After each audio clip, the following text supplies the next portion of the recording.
Here, kitty, kitty, kitty. Oi, come here! Ow! Somebody grab him!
Piers Featherstone Hall, gentleman and hero, is due to return from the Americas, having completed a secret mission of the utmost importance to the British Empire.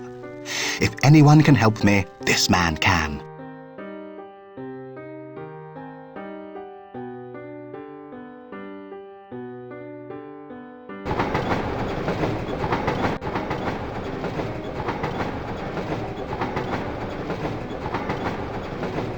Ah, England. This green and pleasant land. Heart of the British Empire. After 3 months trailing round America, followed by a couple of weeks on a steamer in a third-class cabin. Oh, it's good to be home, isn't it, Mossup? It's good to be back on dry land, sir. Right, but...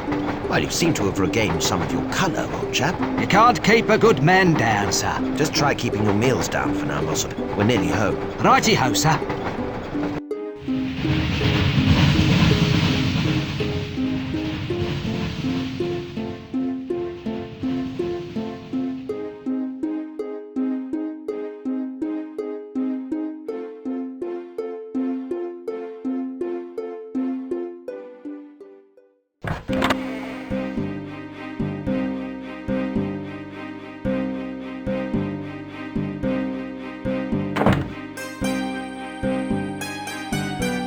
Ah, London.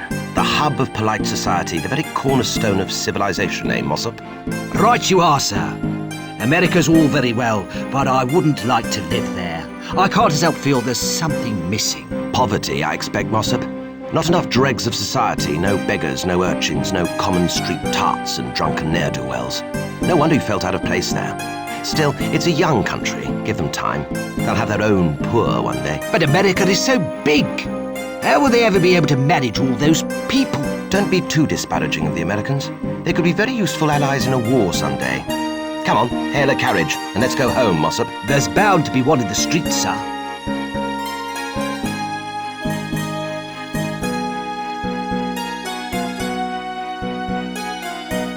He's not important. He's my manservant. That lady has a story or two to relate. The air is full of the sounds of her idle chatter. It's advertising the joys of travelling up north. It shows the schedule for the trains. That engine is a fine example of British scientific craftsmanship. Looking after her child must be a monumentous task. That young upstart could do with a lesson in good manners.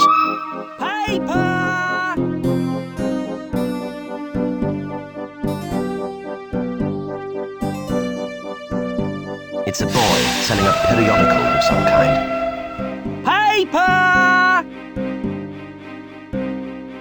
You, Paper! urchin boy! Summon us a hansom cab. Begging your pardon, sir, but I'm selling a newspaper, and my master'd be as like to flog me to death if I was off and not selling. What are you selling? The latest copy of the Sporting Times, Governor. All the results of last week's racing within these very pages. Essential information indeed. I'll take a copy. I'll be needing your payment, governor. Paper! You are not worthy of my attention, boy.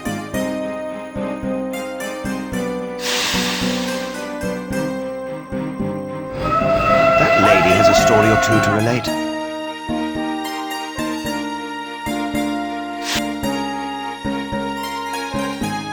He looks like a well-bred chap.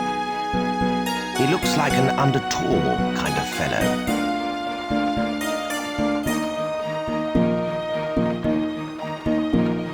So, what shall we do next, mossup? I suggest we go home, sir. Me feet are killing me. How are we going to get home? We should take a cab, sir. Shouldn't we go somewhere more interesting than just my house? Sir, we've just travelled halfway across the world by land and sea.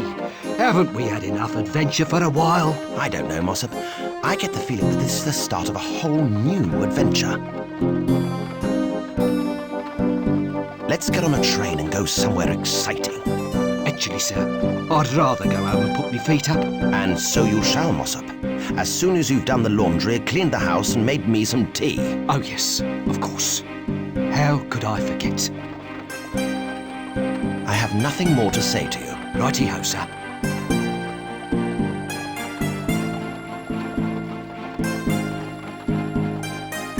Aha! A hansom cab. The only civilized way of getting around town. I shall get this one to take me home.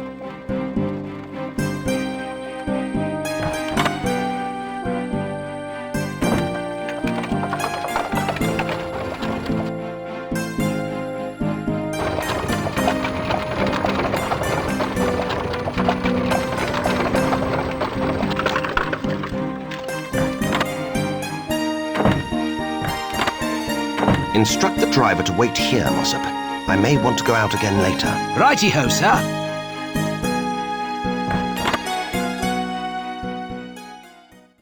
Home at last. Fetch me a drink, mossup. I need to relax a little before I make my report to the Queen. But you're not due to report in for a week, sir. Better make it a large drink then. What?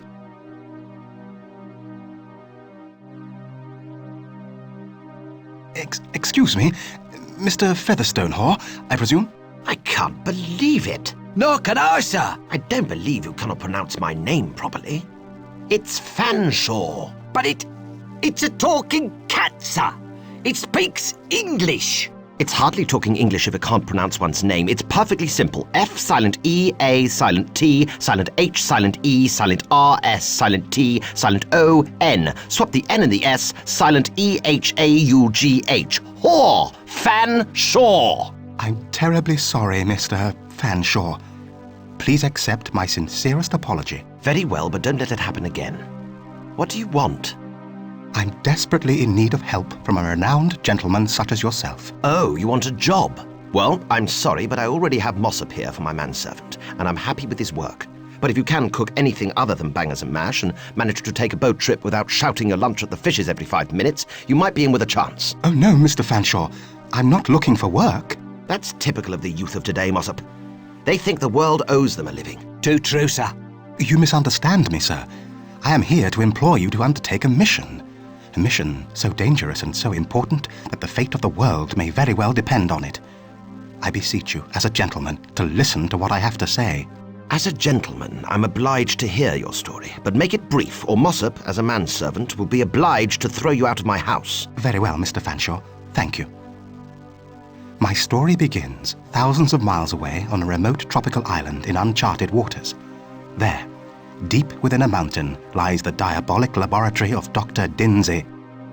Who's Dr. Densey? He's an evil, twisted genius who has discovered the satanic secret of combining two different species to make a new creature altogether. He has a device that he calls the gene machine. The two original creatures are completely destroyed, and the resulting animal is so different, so strange. Mr. Fanshawe, what he's doing is against God himself. Sounds all right to me. Maybe this doctor could combine Mossup with a fish to get him some sea legs. You don't understand, Mr. Fanshawe. Dr. Densey intends to create an army of horrific creatures which he can use to take over the world. This all seems a bit far-fetched to me. I am living proof of his madness. He took a normal alley cat and combined it with a human being to make me. I was his 73rd experiment. That's my name, 73. So you have all the sentience and intelligence of a man, but also the agility and suppleness of a cat. Yes, Mr. Fanshawe. Washing myself has a whole new meaning to me now. You wouldn't believe what I can bend over and lick. A real gentleman would never lick himself. There. Now, it gets someone else to do it. You know, I think this is just some sort of confidence trick to extort money out of God-fearing fellows. You're probably just some hirsute boy with a tail. Mossup, throw him out. No, wait. You're my only hope. There is no one else brave enough to conquer Dr. Densey. Oh, I'm sure there's lots of gullible people round who'd only be too happy to help you. But they don't have your reputation, Mr. Fanshawe. I'm sorry I bothered you.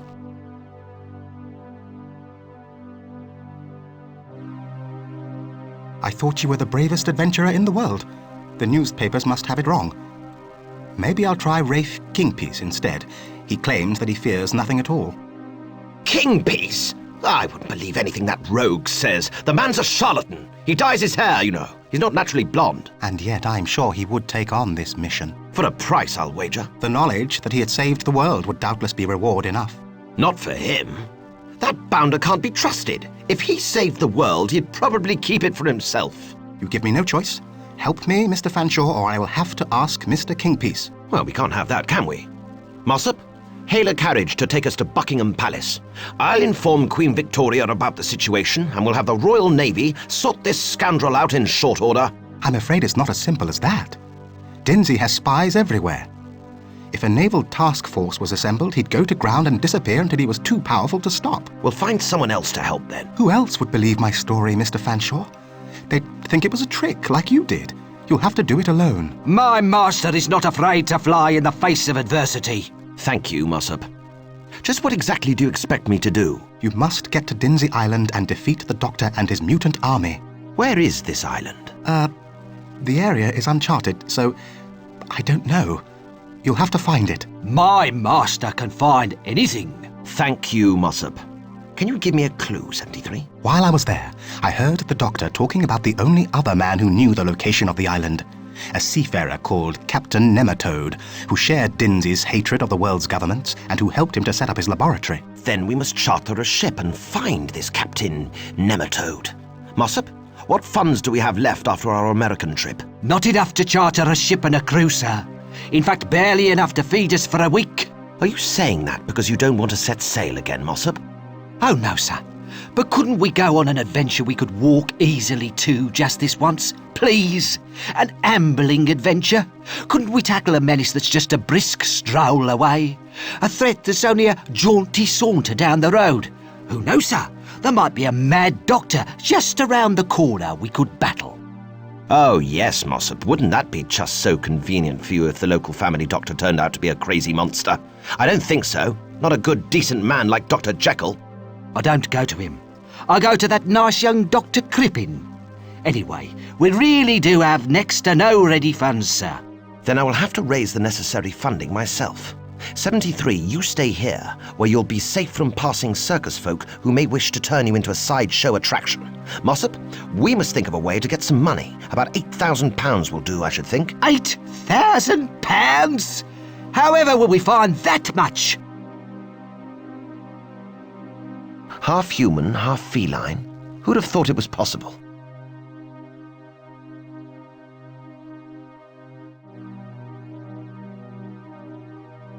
You are house-trained, aren't you? I don't know, Mr. Fanshawe. I've never been in a house before. Well, when and if you feel the urge, go outside, or in Mossup's room. How did you get here from Densey Island? To tell the truth, I just swam west until I saw a passing ship, clambered aboard and stowed away for a couple of weeks. Luckily, it was en route to Southampton docks. How did you come to hear of me and my adventuring exploits? There was a newspaper on the floor of my cage. It had a feature on you. They gave you reading matter? Oh, how civilized. Wasn't actually for reading, Mr. Fanshawe. Stay here, but stay off the furniture.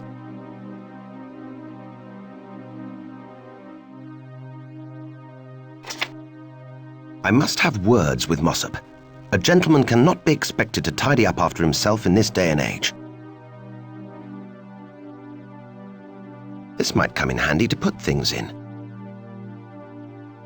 All gentlemen carry one of these to protect them from unnecessary nastiness. Let's see what I've got in my wallet.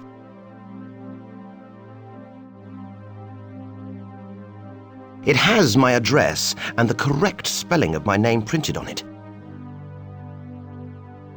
This is made from genuine leather. Let's see what I've got in my wallet.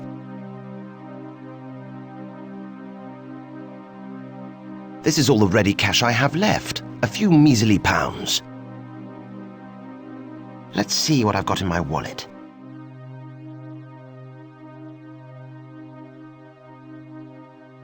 This is a rather ornate membership card with my name on it.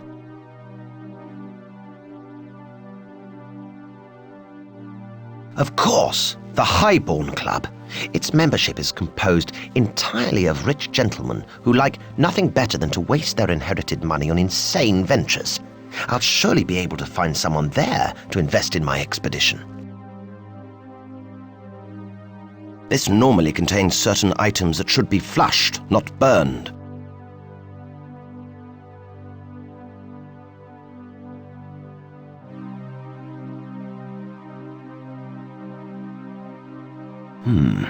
Maybe I could sell some of my more antique possessions.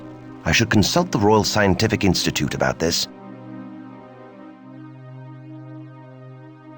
I know a gentleman never fetches his own mail, but I shall make an exception in this case. I can always deduct something from Mossup's salary.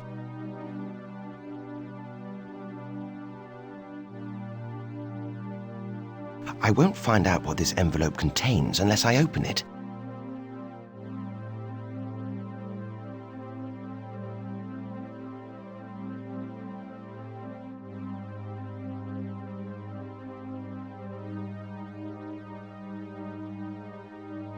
This must be from my beloved Mirabella. I recognize the scent. Venus flytrap, if I'm not mistaken. I bet it's a love letter. How much she's missed me. How she longs for my embrace. When will I go and see her? That sort of thing. She's absolutely besotted with me. Bless her. Let me see. Dear Piers, or should I say, gutless, unchivalrous bag of maggot-ridden offal! How dare you go off to America without me? I had to go shopping using my own allowance for weeks. You'd better get your deceitful Hyde round to my house immediately, or you can kiss our engagement goodbye. And you'd better have bought me a jolly expensive present too. Yours sincerely, Mirabella de Camembert, Miss. Oh dear, I suppose I better go and see her. She doesn't like being kept waiting.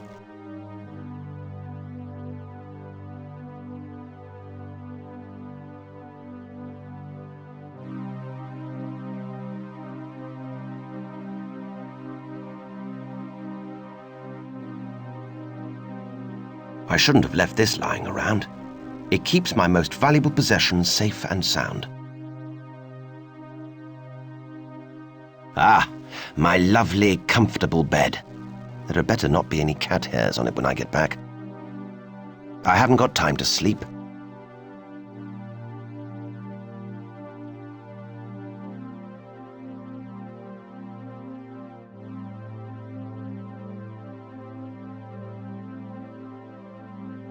This is the first time I've been in Mossup's room. So this is how he chooses to live. 2 chairs and a bed. I'm paying him far too much. This could set major events in motion.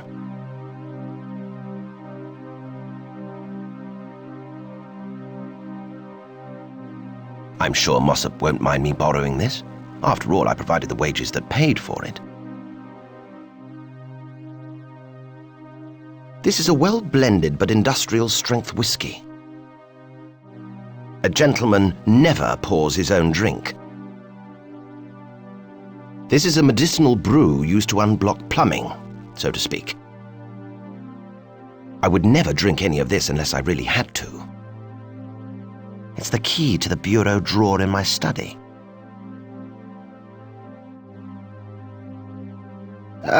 a veritable cesspit of lower-class bacteria.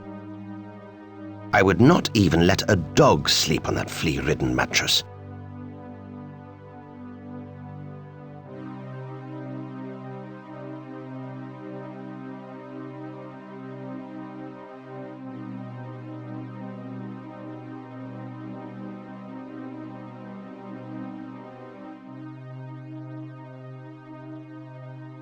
I don't think anyone would want that rug, apart from its previous owner, of course.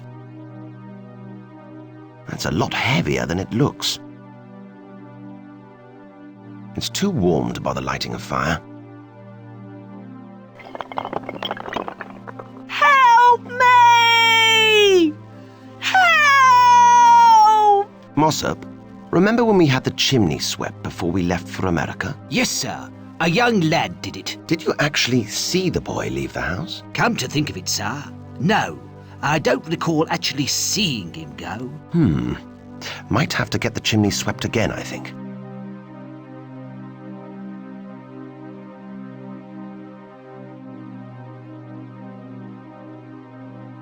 Let's see. Maybe some of my books can help me in my quest. How to Be a Complete Gentleman. I already know that one off by heart. The 1 Minute Gentleman. Read it. Who's Who? I already know everyone worth knowing. The Lost City of Atlantis. No good. It just says it's lost.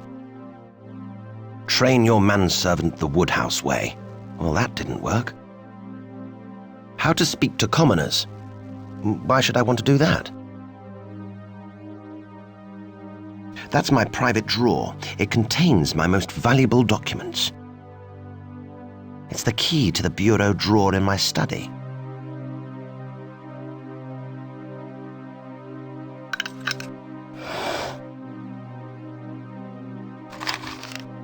This is the deed of property to this house. It's worth thousands of pounds. Whoever owns these owns my house. I better hang on to them.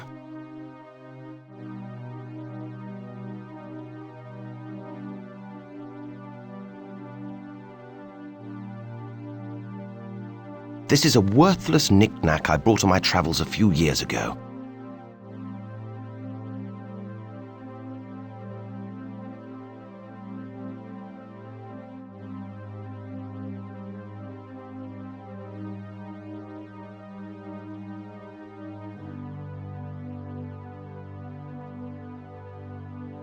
I need to find people of dubious reputation. Why on earth do you want to do that, sir?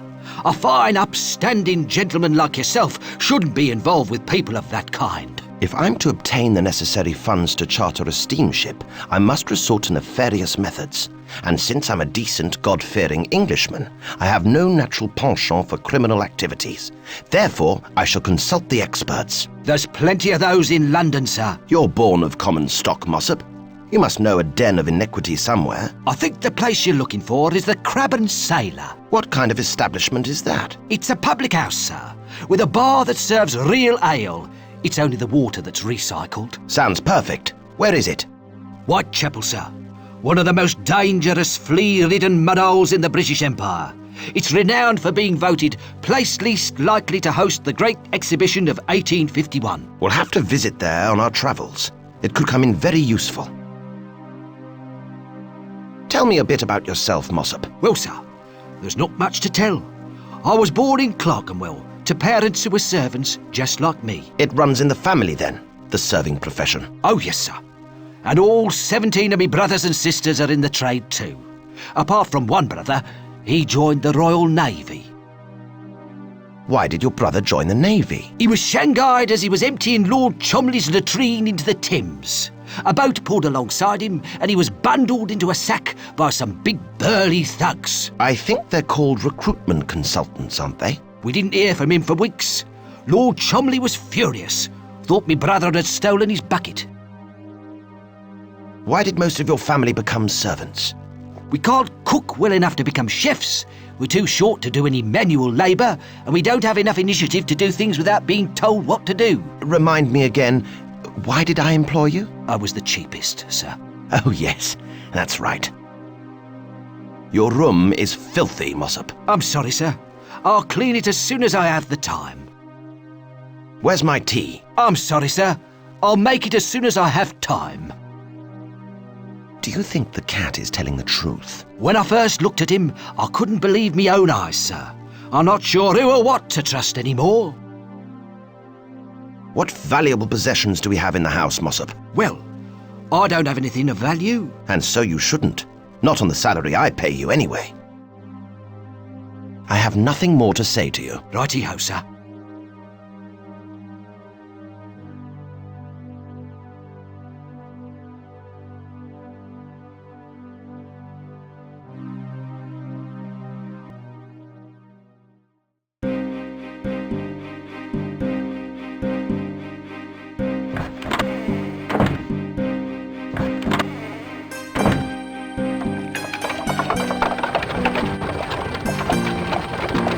Where to, Governor?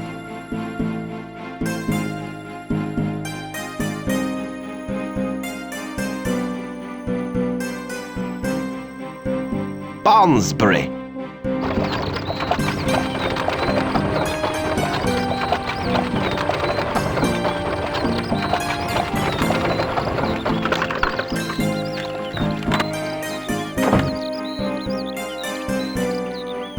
Do you mind if I wait here, sir? I know Miss Mirabella is your betrothed, but But what, Mossup? well, she scares me, sir. Nonsense, Mossup. She's just strong-willed, with a mind of her own. She knows what she wants, and she's going to make me get it for her. Wait for me here. Thank you, sir. I don't care for the sweet smell myself, but I understand it appeals to many animals.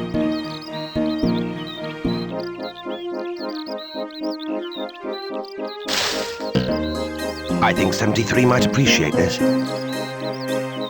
This plant is quite popular with cats, so I've heard.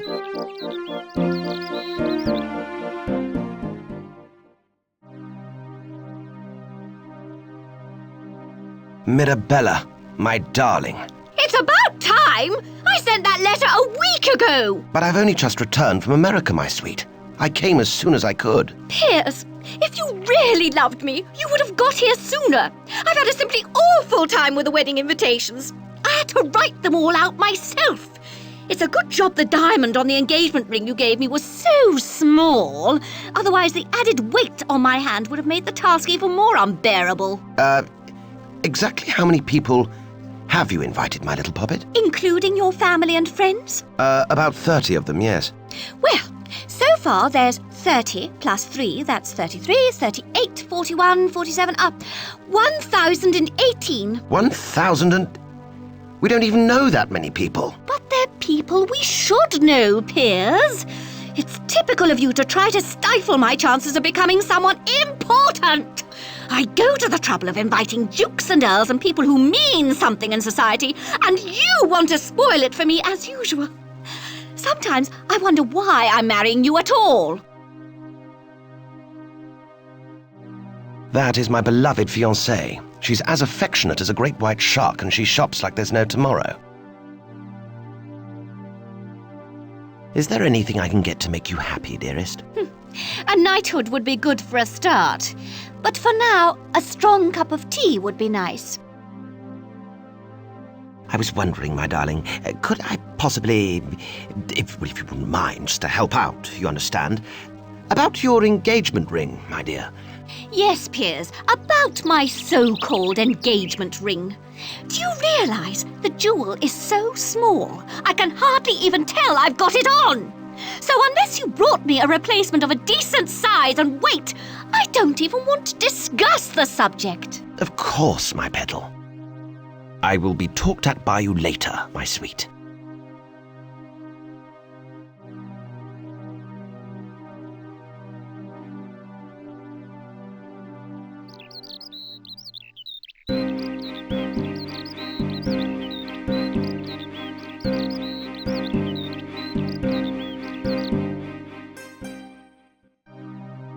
That's Gertrude, the senile maid of my beloved Mirabella.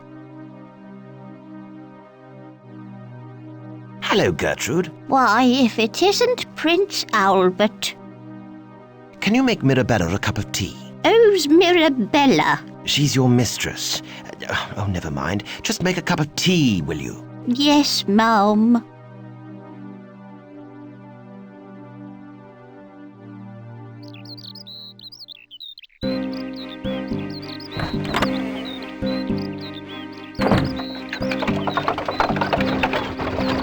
Where to, Governor? The Crab and Sailor Public House in Whitechapel. Here. You'll never guess who I had in the back of me cab yesterday. Not if I sit here silently staring out of the window and pretending not to hear you. No.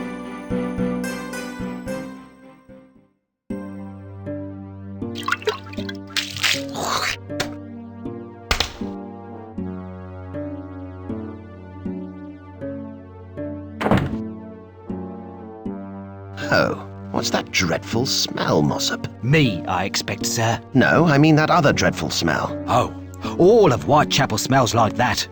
Are you sure you want to come here, sir? I mean, it's not exactly the sort of place a fine gentleman like yourself would normally frequent. It's perfectly all right, Mossup. Besides, it's good to see how the other half lives sometimes, even if it is the lower half. What a repellent little man. I'll wager that he isn't popular with the ladies. I smell nothing unexpected.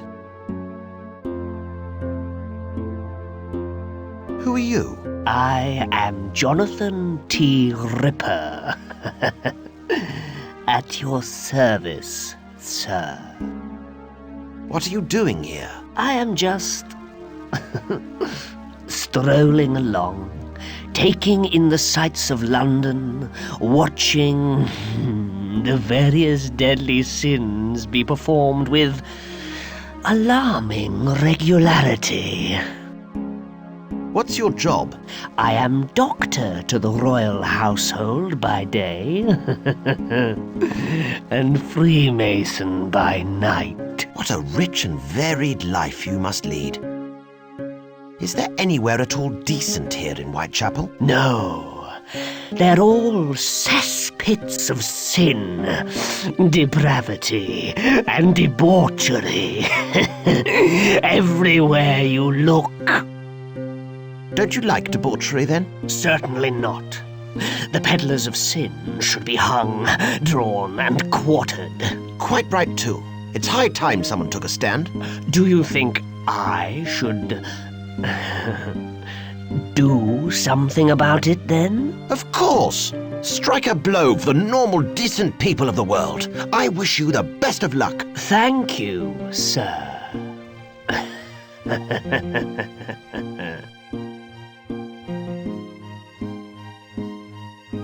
Good day to you.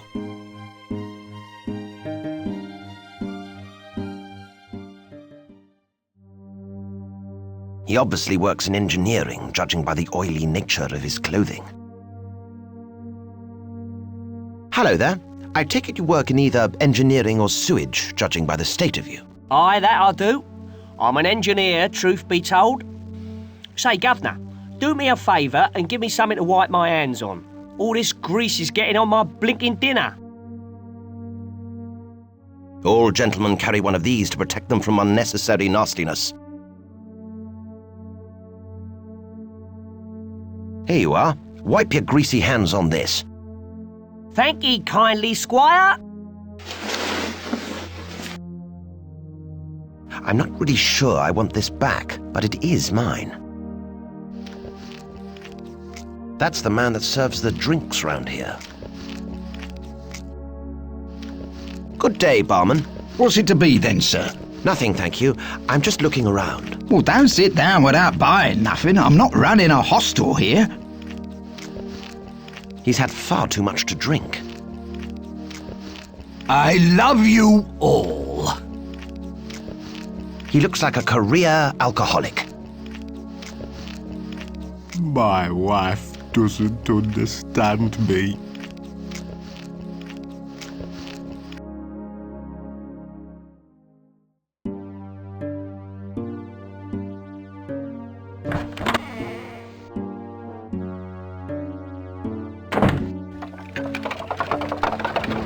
Where to, Governor? Blackfriars Station.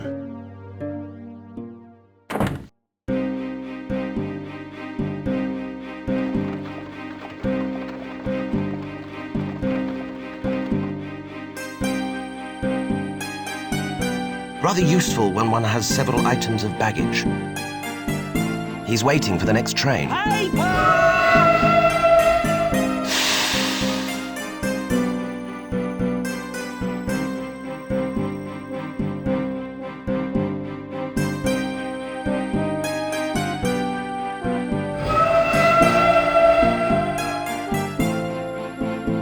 Thank you kindly, Governor.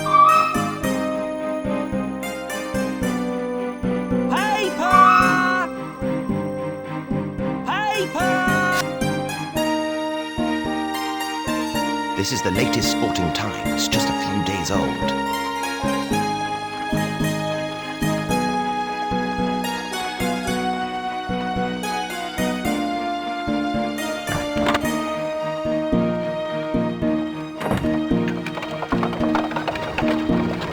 Where to, Governor?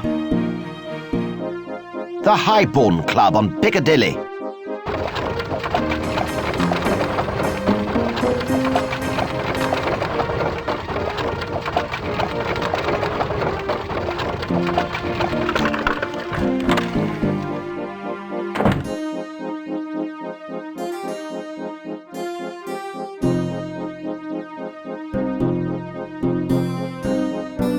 I've seen that chap so many times, but I just cannot remember his name.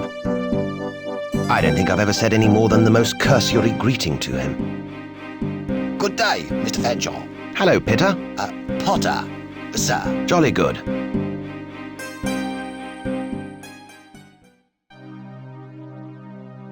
If I'm not mistaken, that's a glass of slow burn special reserve, a hideously expensive port drunk only by the most decadent of men. Smells diabolic, vitriolic, but above all, alcoholic. I fear that even tasting such a drink will give me a severe case of gout. He's one of the Highborn Club's servants. I try not to speak to servants unless it's strictly necessary.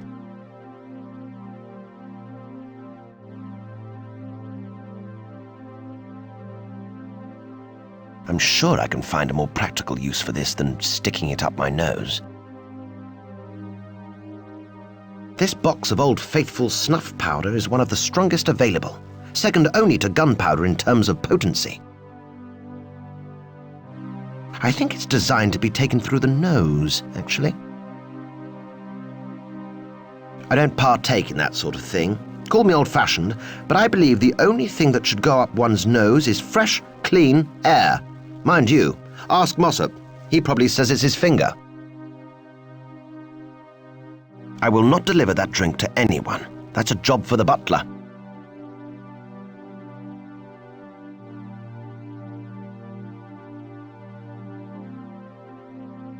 Why would I want to do that? I don't even know anyone who would benefit from such a cocktail.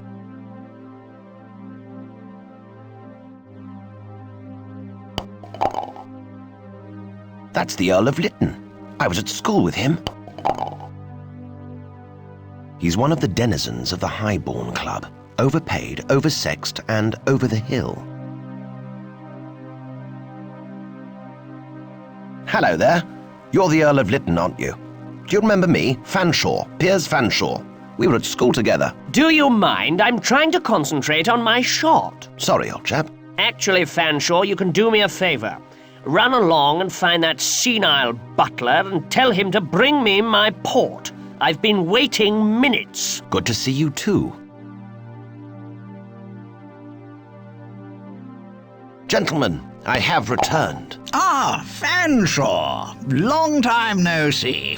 How are our American cousins? Coming along quite nicely, considering they've had independence for almost a century now. They're getting the hang of it. Give them another 100 years and they'll probably be the major power on this planet. What? Bigger than the British Empire? Well, that's preposterous. Who ever heard of such a thing? One can't stand in the way of progress. Change is inevitable. Balderdash. All this talk of progress and change, that's why we've got the British Army, to stop that sort of thing. If you're going to continue to spout such contemporary liberal nonsense, we may have to reconsider your membership of this club. That's the Earl's calling card. It identifies him as a member of royalty, albeit several thousandth in line to the throne.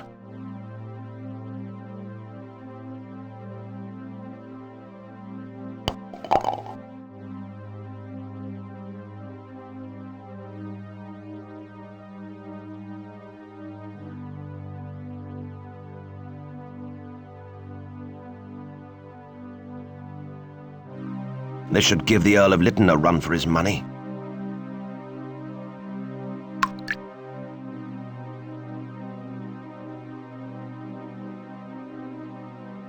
I say, shouldn't you take that glass of port into his lordship? I think I heard him call for it. Sorry, sir, but I didn't hear him. I'm a little deaf in my right ear. I'll take it in now. Jolly good. Oh, 3:30, sir. Bottoms up, old chap. Port! Where's my port? I need a little drinky to sharpen my aim. Ah, there you are, my little beauty. Come to Papa.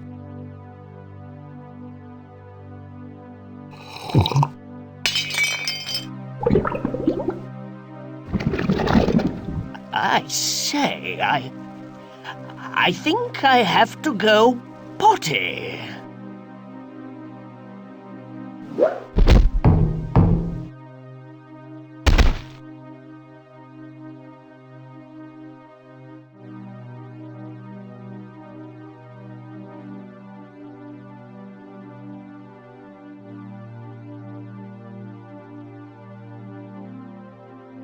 This could be useful if I wanted to pass myself off as royalty.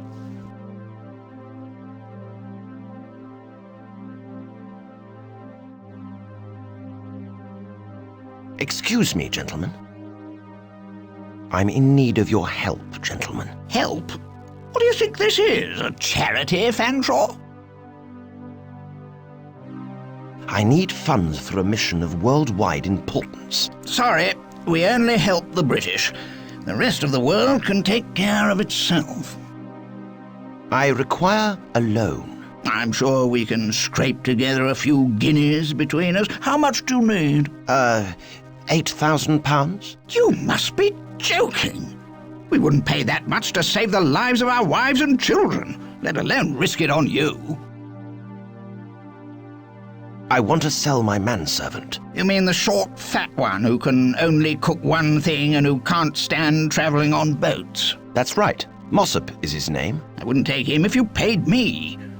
Common English servants are dreadfully passé nowadays. I just hired a new chap from France, Passepartout.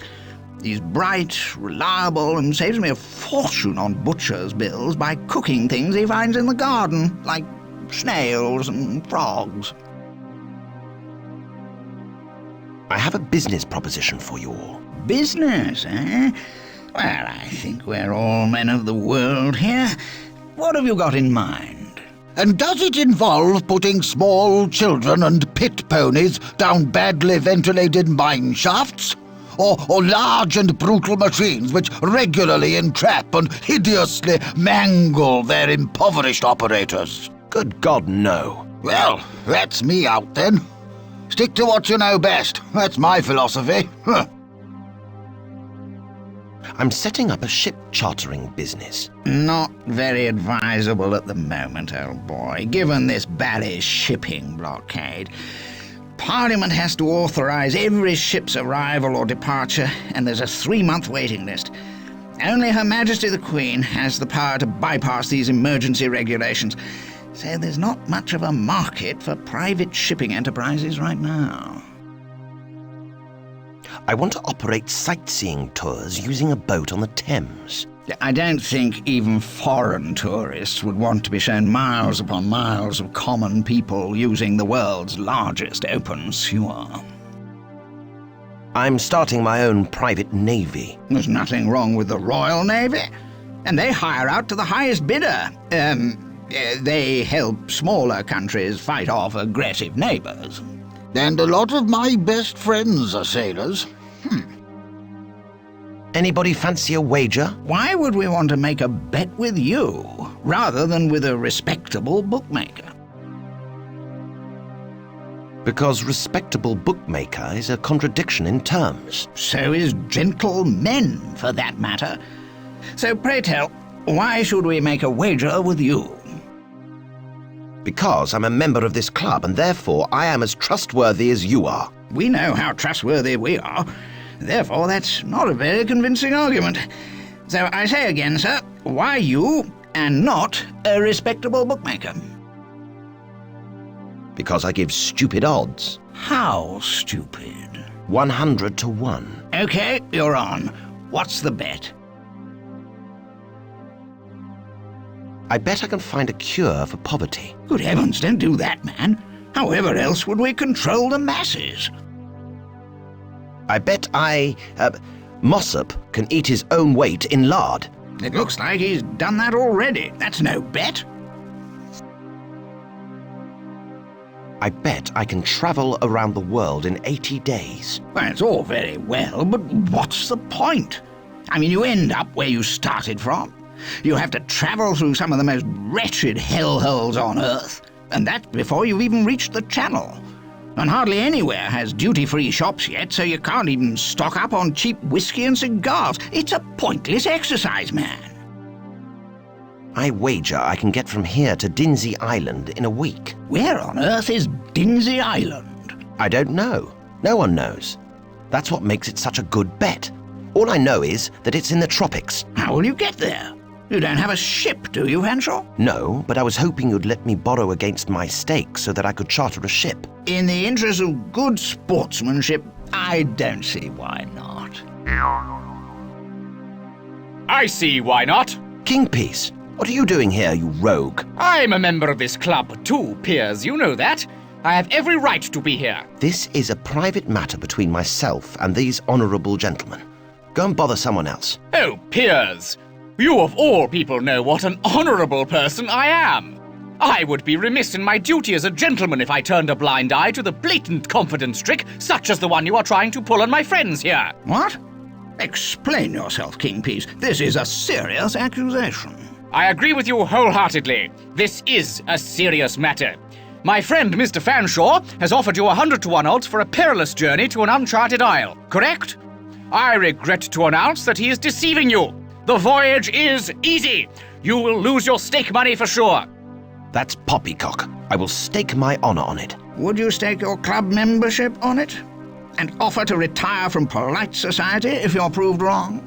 I stand by my word, sir. What do you say to that, Kingpiece?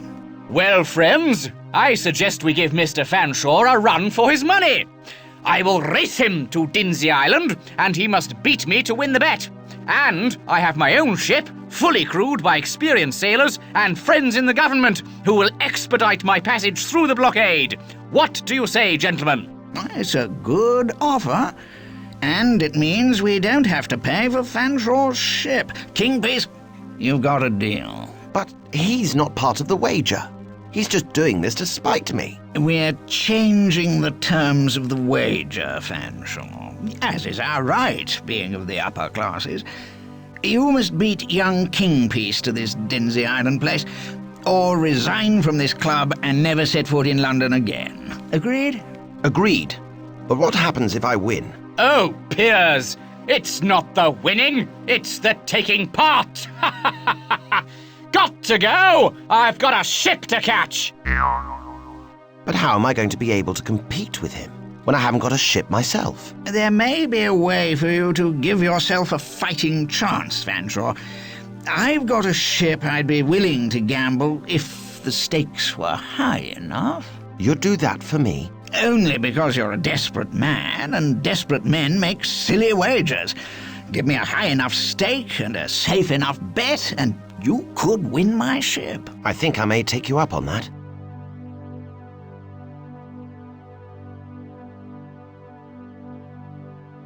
Will this do as a stake? The deeds to my house. It's a lovely 2-bedroom terrace property in the heart of London, within easy access of shops and plenty of parking space for carriages. That would be quite nice as a love nest for a mistress, I suppose. I accept your stake.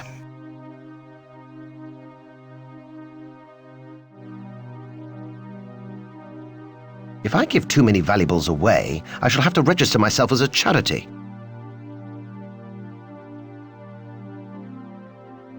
How about if I bet that lethargic lad will win the 3:30 at Ascot? Lethargic lad? He was beaten by 8 lengths by lame tortoise at Aintree last outing, and got thrashed by three-legged fury and Mr. Slowcoach in the National. Are you sure? Very sure. It's all in this paper. He's got odds from the bookmakers of 1,000 to 1. Sounds like a safe bet to me. OK, Fanshawe, I'll take you up on that.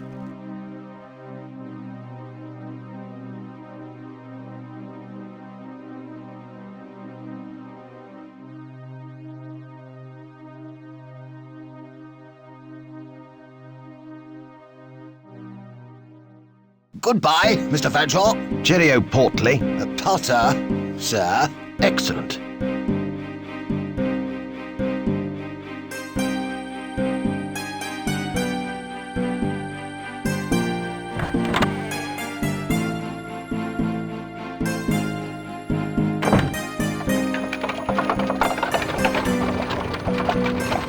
Where to, Governor?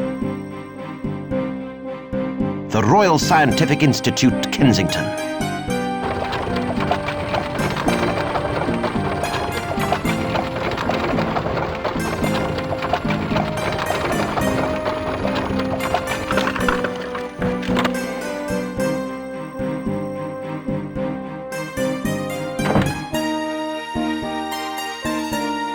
What are we doing here, sir? We may be able to sell some of my possessions to the Institute to raise funds for the mission. Where are we going to find the other £7,999 from, then? I'll have you know that some of my possessions are very valuable indeed. That Ming vase of mine, for example. You know, the one you dropped when you were dusting it. Well, I'm sure I've got some other items that are worth selling.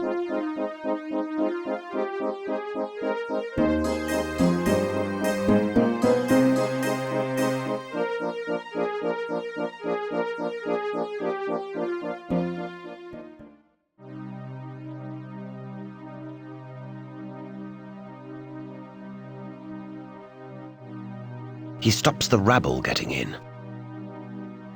You can't go through there, sir. It's for historians and scientists only. How do you know I'm not one of the cognoscenti? You're dressed too tastefully, sir. Please let me in. I'm a collector of antiquities. I'm afraid you'll have to show me that you're a serious collector. This is an elite establishment. We can't let any old riffraff in. You must let me in. Let me through, or my manservant will bite you. That wouldn't be wise on his part, sir. I fought in the Crimean War and killed 30 Russian dragoons with just my appendix. I have come to visit the eminent writer and scientist, Herbert George Wells. Sorry, sir, he's gone away. He said he'd be back before anyone would even know he was gone. Look, I've discovered the missing link. Unless I'm much mistaken, that's your manservant, sir. Yes, he was under my nose all the time. Isn't that amazing? You don't believe me, do you? No, sir. I have in my possession an incredible talking cat. Sir, this is a respected scientific institute, not Barnum and Bailey's circus. I won't talk with you now. I'm a busy man. You still can't go through there, sir. You'll have to prove you are worthy of admission. This is part of my collection. Will this convince you that I deserve to be allowed in? It's a nice piece. Late Phoenician. I'm sorry for doubting you, sir. You are a true aficionado. Please, go on through.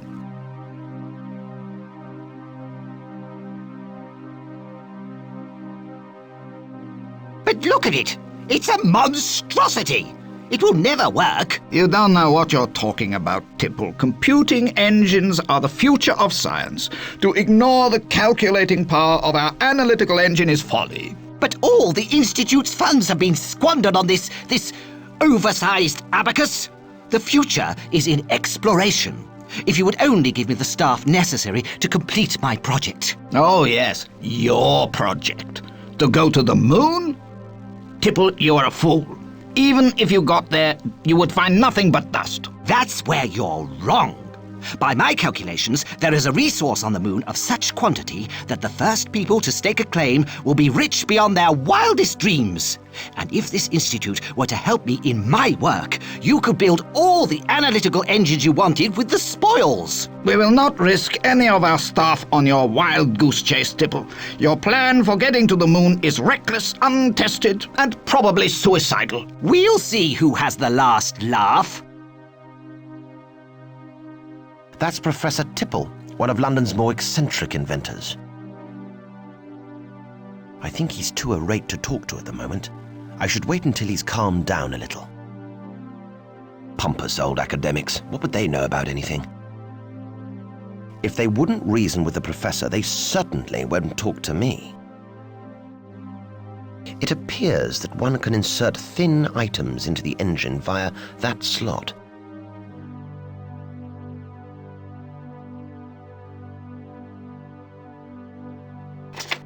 Maybe I can use this to help that little professor chap. It's covered in little holes placed in a precise pattern. Maybe if I were to make a few new holes, I could sabotage their machine. What an amazing machine! It can analyze things. Well, I suppose it could help children with their schoolwork or something.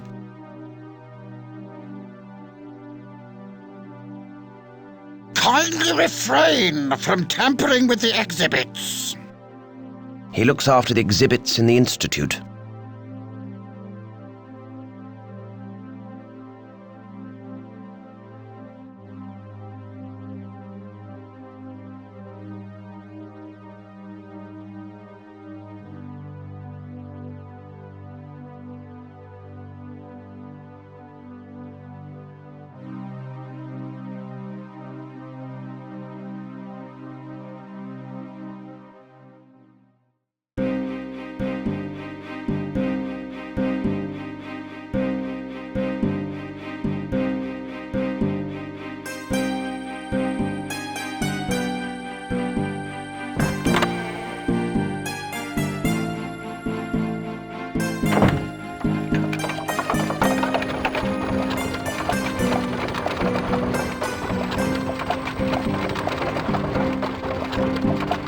Where to, Governor?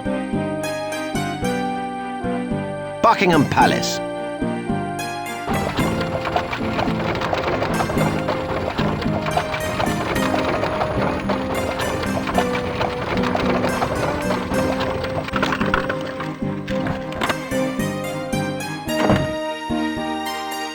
Are we going to see the Queen, sir? We certainly are, Mossup. Not only do I have to report on my American business, but I will also ask for her help in vanquishing Dr. Densey. But you aren't booked in to see her until next week, sir. And you know how she is about appointments and punctuality. Yes, I know that, Mossup. But this is an emergency, and I am one of her most secret and trusted agents. I'll get in to see her. He's one of the Grenadier Guards who ensure the security of Buckingham Palace. He has a gun. It's a well-known fact that one cannot reason with a soldier.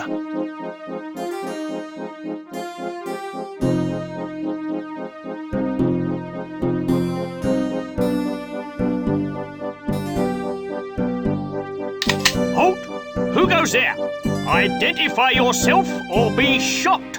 I am Piers Fanshawe, secret agent of Her Majesty the Queen, and I carry news of vital importance to the Empire. Piers? Who? I've never heard of ya. That's because I'm a secret agent. Now let me in. How do I know you're a secret agent? Do you have a badge? Secret agents don't have badges, or they wouldn't be very secret, would they? Do you have any gadgets then? You know, like fountain pens that turn into Gatling guns, or a walking cane that converts into a field cannon, or a top hat that always points due north. No. Now, let me past. Do you have an appointment? Yes. It's just not for today. Then I cannot let you pass. Ordinary people can't just walk into the palace whenever they feel like it. You must have an appointment. So Her Majesty won't see anyone who hasn't got an appointment? Well, if you were a royal stock yourself, that would be a different matter. They always look after their own. I see. I'm the Earl of Lytton, Let me pass. Yes, sir. Right away, sir.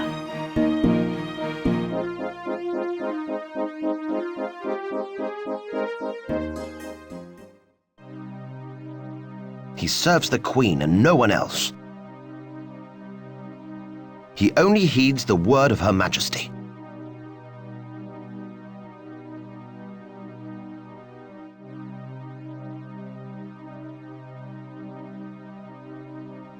He serves the Queen and no one else, rather like Mossup, except that Mossup doesn't even serve the Queen.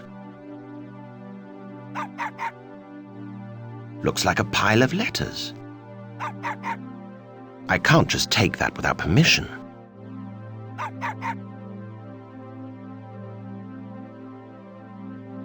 It's one of the Queen's lapdogs. If one bites you, it's best to smile and bleed quietly, rather than make a fuss. That's a capital offence.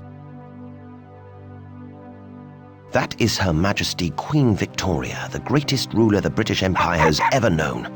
She hasn't got much of a sense of humour, though. Nothing amuses her.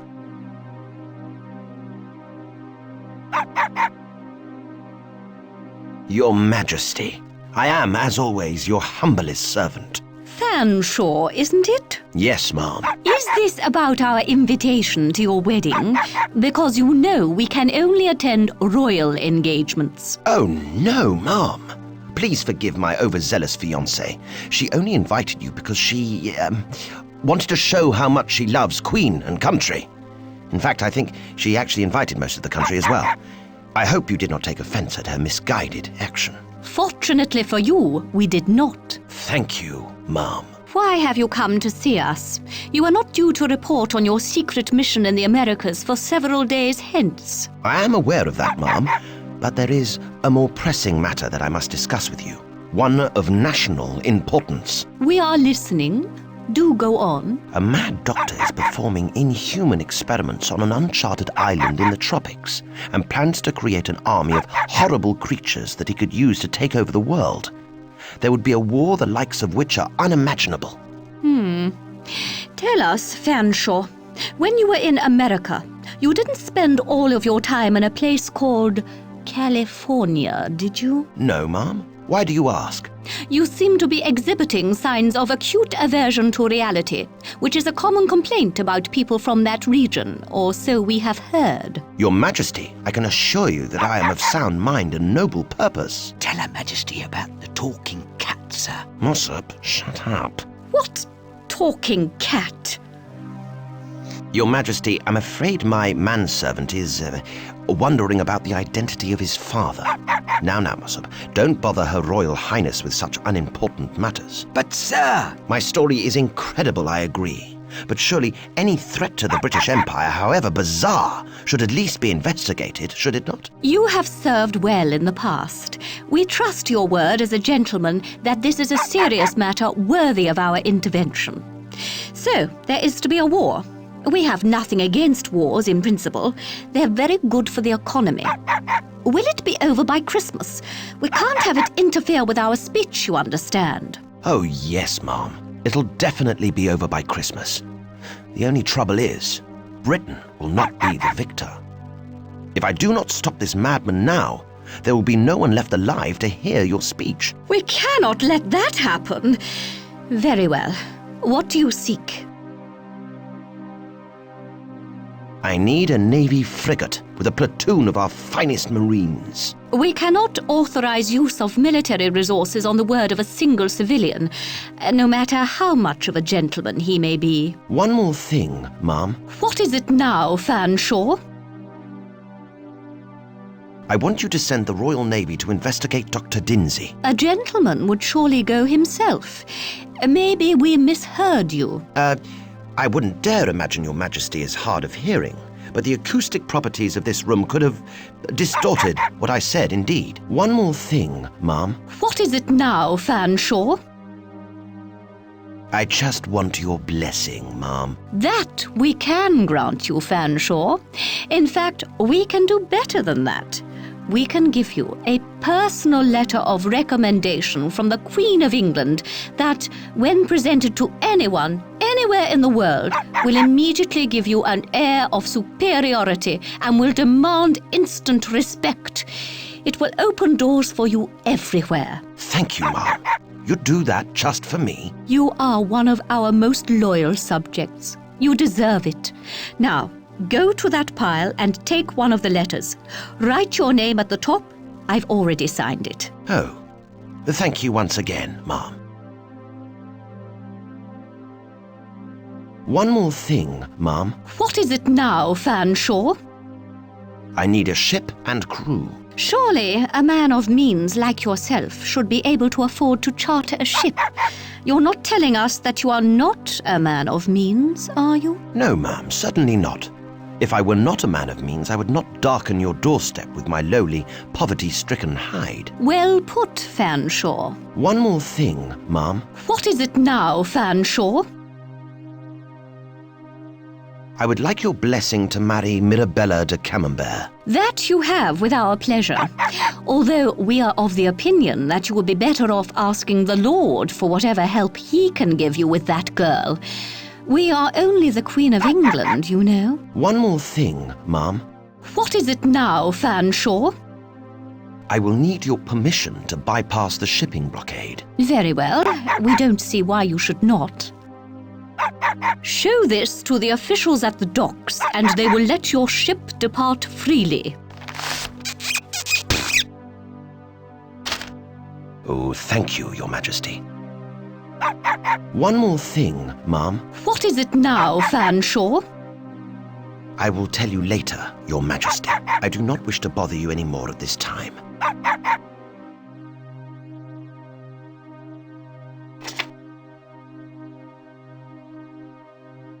This is my ticket past the shipping blockade. This should put in a good word for me in any place where they respect the word of Queen Victoria.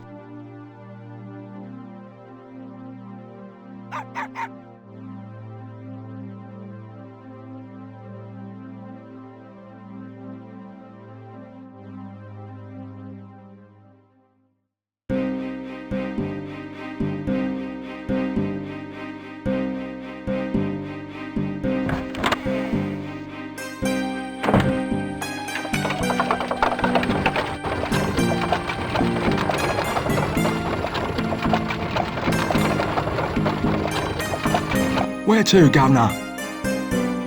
Take us home, driver. My manservant will give you directions.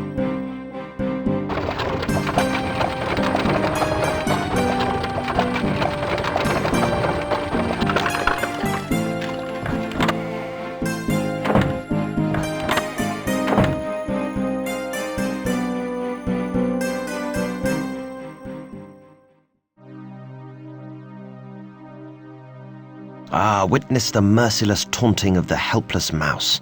I suppose the feline instinct is still strong within 73, but then again, it could be a human trait.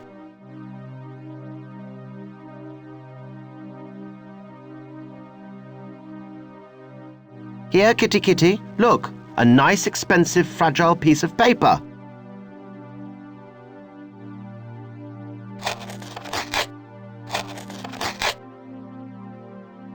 Oh, my goodness. I must apologize. I don't know what came over me. Don't worry. You're doing what comes naturally to you as a cat. Just as I planned.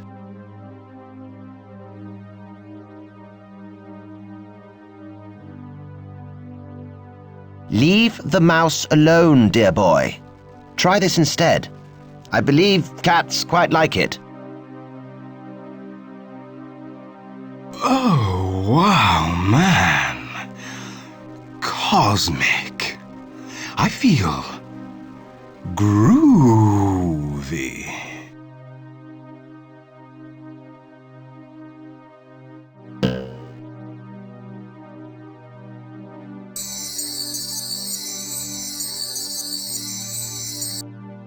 While 73 is otherwise engaged, I shall save the poor mouse from a long, protracted death.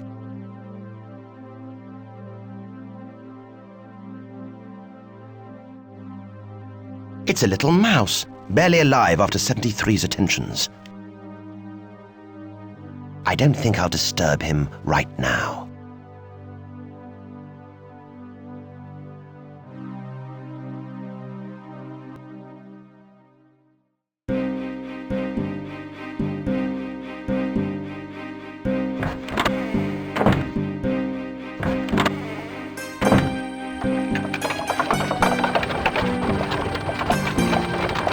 Where to, Governor? The Royal Scientific Institute, Kensington.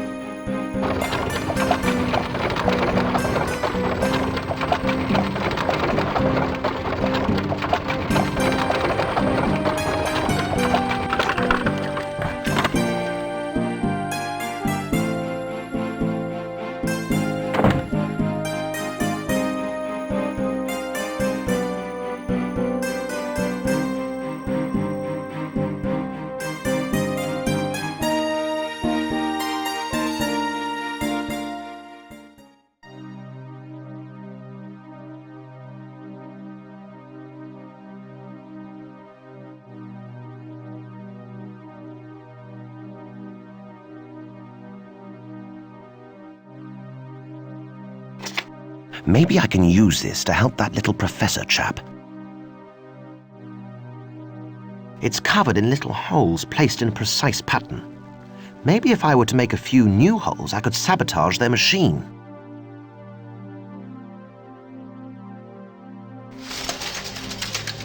Good grief! All this amazing technology, and all people want to do with it is play games. And I'm sure science will prevail. Computer games will never catch on.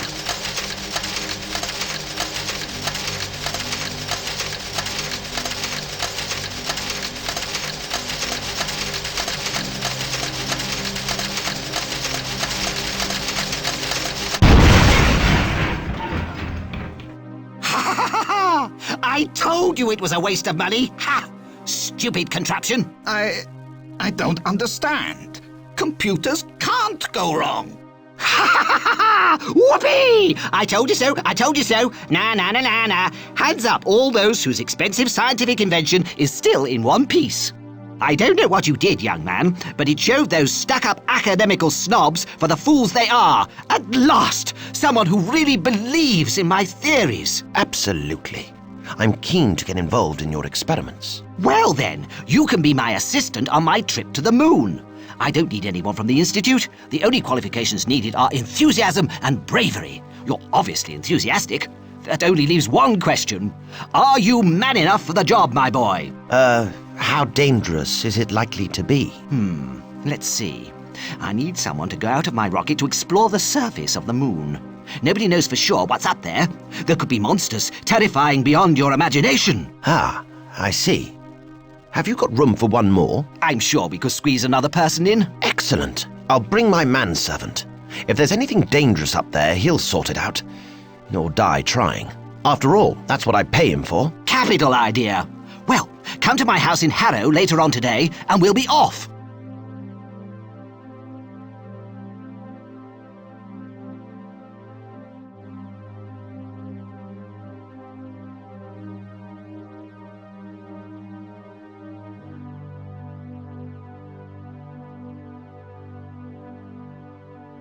How fortunate that the infant is so quiet.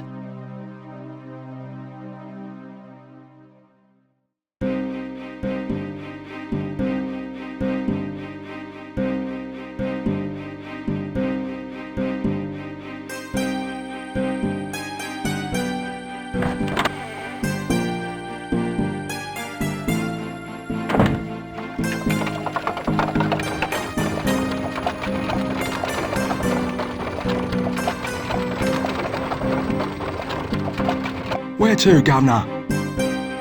Barnesbury.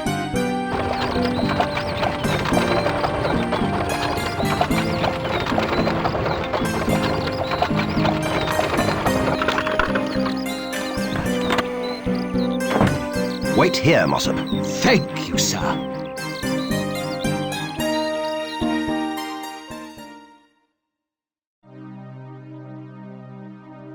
Hello, Gertrude. I made some tea and cake. Very good, Gertrude. It was fruitcake, but the fruit is fermented and the sponge is fossilized. It must be very stale indeed. I'm not even going to think of eating that. I wouldn't even let mossup taste it. Smells like tar. It will fall apart in my hands. I need to put it in a container of some sort.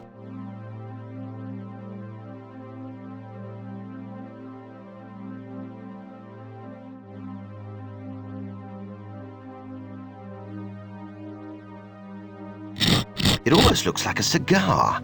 Heaven help anyone who tries to smoke that. It doesn't look very warm to me. In fact, it doesn't look much like tea. It's got things floating in it. I'm not tasting that. It looks like Mossup's bathwater, or at least it would if he ever took one. It doesn't smell of anything special. It's stone cold. That maid must have forgotten to boil the water.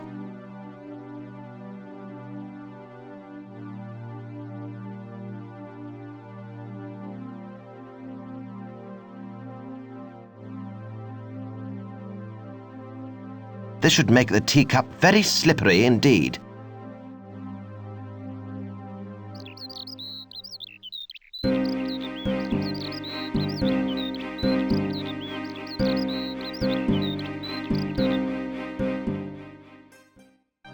This is the latest Sporting Times, just a few days old.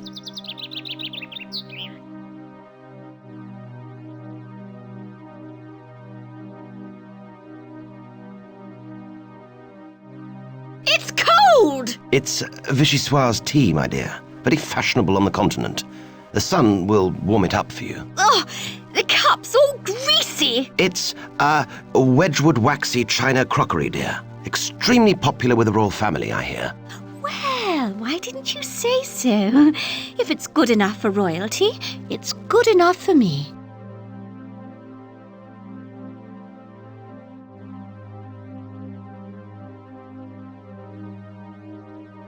Look what I found, dear. It was just about to run up your leg.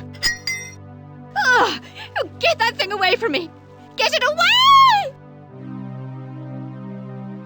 I hope she won't act like that on our wedding night.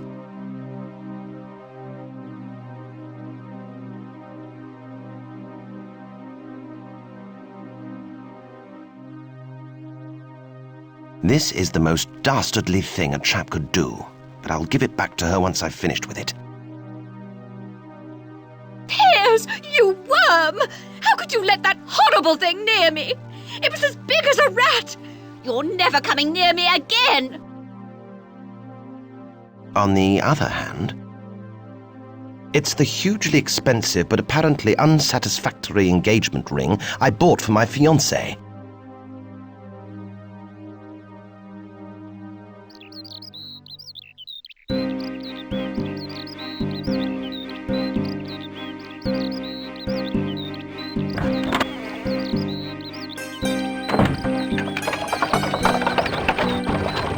Where to, Governor? Harrow.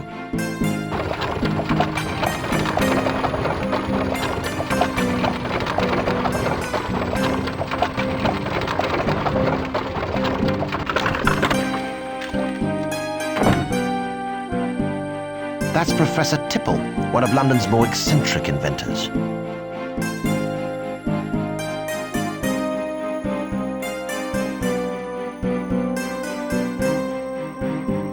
Hello, Professor. I'm here, as requested. Good, good. I'm nearly ready to go. I just need a few more things for our trip. Excellent. I'll wait for you.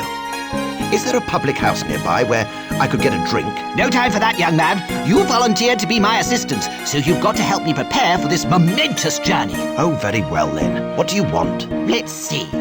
Fetch me some vitriol. There should be some in my laboratory somewhere. Oh, and I've misplaced the remote controller for my automaton. See if you can find it. There's a good chap. What on earth is an automaton?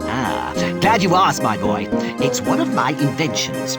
Oh, yes, a steam-driven machine that will help us to perform dangerous and unpleasant tasks from a safe distance. Can't you just use a manservant like everyone else? Good Lord, no. Servants are much too fragile. They're always breaking or bursting or going splat. My machine is far stronger and also far more versatile. I call it Robert. I'd give you a demonstration, but it's already stowed in the rocket. So you want the vitriol and the remote control? Yes, please, if you don't mind, young man. Oh, there's one other thing. I haven't had time to have any lunch, so be a good chap and get me something to eat. I have a bit of a hankering for a ploughman's lunch today. What did your last servant die of? Explosive decompression. Dreadful affair. Sir, I am a gentleman, not a gentleman's gentleman. I do not fetch lunch. You volunteered to be my assistant. That's what you must be. So you want a ploughman's lunch as well? That would be lovely. Oh, I'm so excited. I'm going to the moon.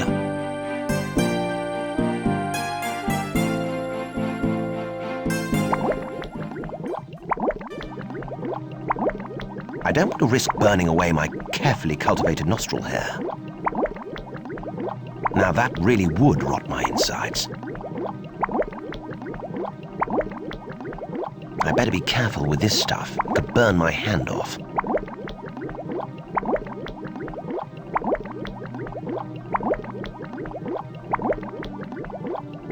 I don't know exactly how it works, but I'm sure I'll be the first person on my street to have one. It has guidance controls on it, as if it steers something. I'm glad I'm not carrying acid around in my trouser pocket, to tell the truth. My fiancé would never accept me if I were anything less than a complete gentleman. That must be something the professor is working on.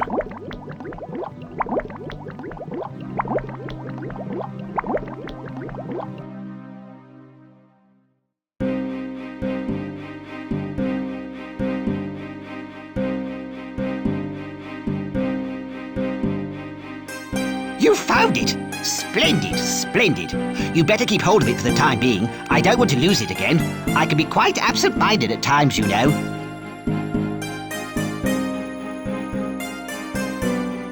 Oh, super. You got it. Do me a favour and hang on to it for me. If I take it now, I'll only lose it.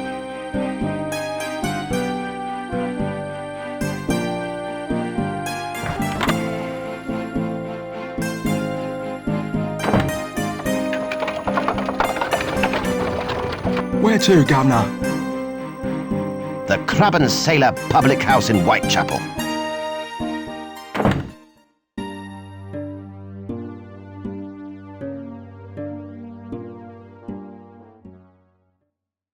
She looks like mutton dressed as, well, mutton, actually. Please, let me in. I'm on an important mission. Yes, I'm fully aware of what important mission you're on, my love. It's so important that once you've accomplished it, you'll roll over and go to sleep, I'll wager. No. It's nothing like that. Don't play the innocent with me, Sonny Jim. I eat men like you for breakfast.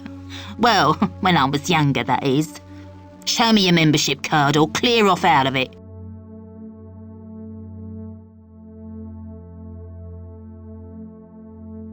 I have a letter.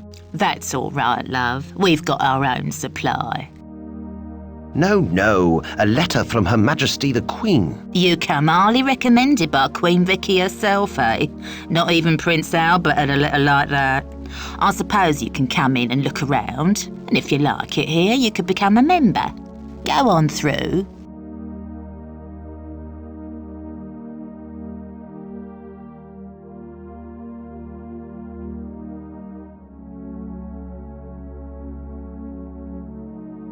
That's what the young lady uses to photograph her clients.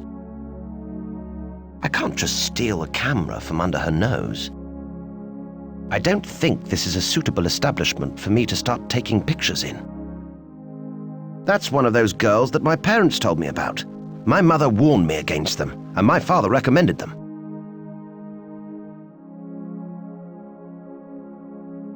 I say, is this the men's room? There are all men's rooms in here, my love. So what happens in this room then? Do you do portrait photography? Oh no, love. This is the humiliation room. What on earth does that entail? Well, the punter, the gentleman, takes all his clothes off and I tie him to the bed. Then I take a photograph of him and get it printed in the morning paper, so he's thoroughly humiliated before the whole of London. Sounds very effective. Gosh, I feel humiliated if I'm seen wearing the same shirt twice. So what's it to be then, sir? A bit of the old relief of Mafeking, a perilous journey down the Khyber Pass, entrapment in the black hole of Calcutta, a quick Disraeli or a threepenny Gladstone. I got fresh apricots in the back. Nothing. This place is disgraceful. I know. That's why people pay so much to come here.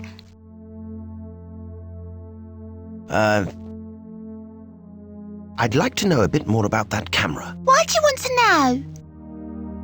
I'm a keen photographer. Then you come to the wrong place to get your kicks, sir. Why do you want to know about the camera? I'm a director of What the Butler Saw machines. Really? Do you think you could get me some work? I mean, as an actress? If you're good enough and if you are willing to do me a favour. A favour, eh? You're in luck. That's what I specialise in giving. What's it to be? Could I borrow your camera? Oh, well, I'm not supposed to. Oh, go on, I'll bring it back. All right then, but don't tell anyone.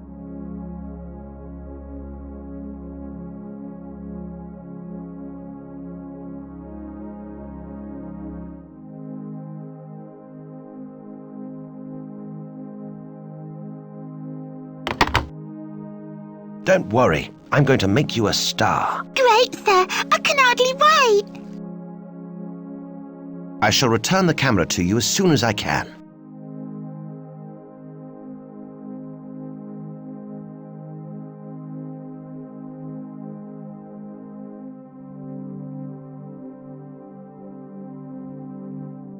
See anything you like, sirs?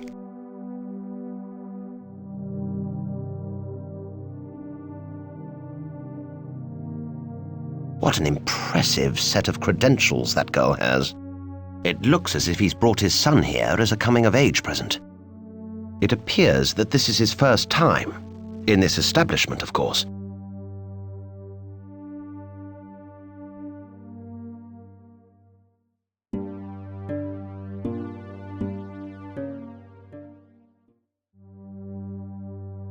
Good day, barman. What's it to be then, sir? I'd like one of your ploughman's lunches, please, good barman. Oh, would you now? A ploughman's lunch? That's for your working men, and I can see by your manner that you're a toff. You never done an honest day's work in your life. How dare you come in here and pretend that you're a working man? You want a ploughman's lunch? Go and plough a field. I'm not serving you. On your penny farthing, mate. I am a working man. And what makes you think that? My great-grandfather lifted some boxes once. That hardly counts as work, does it? I've told you before, I'll only serve me ploughman's lunches to real working men. I am a working man. And what makes you think that? I used to work, then I retired on my earnings. A likely story. I've told you before, I'll only serve me ploughman's lunches to real working men. I am a working man. And what makes you think that? I pick fights. Your mother was a gin-addled, ugly alcoholic, haggard, toothless old harlot who couldn't read or write. Just 'cause you knew me mum doesn't mean you're working class, mate. I've told you before, I'll only serve me ploughman's lunches to real working men. I am a working man. And what makes you think that? I work hard at being a gentleman. And I'm working hard at not punching your lights out. I've told you before, I'll only serve me ploughman's lunches to real working men. I am a working man. And what makes you think that? I don't really know. I thought as much. You haven't got a clue what a real working man is. Okay, what is he then? Well, I'm in the liquor business, and I can always tell a man's character by what he drinks. What does a real man drink then? Real men drink something that is feared throughout civilization. The scourge of sanity, the destroyer of livers, the breaker of wheels. Real men? Ha! They quaff a drink so utterly evil that it devours them even as they devour it. Real men drink scrumpy. Cider? Is that all? It's not cider. It might be made from apples, but the contaminants that go into each glass make each mouthful a near suicidal undertaking. It rots your teeth, your guts and your brain. Evan never smiled upon this sour, joyless pint of miserable corruption, sir. It's the devil's own handiwork, his finest handiwork. No other drink comes close. Well, I'll have a pint of scrumpy then, please. Straight glass. If it's the only way to prove to you that I am a working man and that I have a legitimate right to eat a ploughman's lunch, then by golly, I'll do it. Here you go then, sir. 1 pint of scrumpy. And may the Lord have mercy on your soul. I believe this week's special contaminant is a dead sheep's carcass.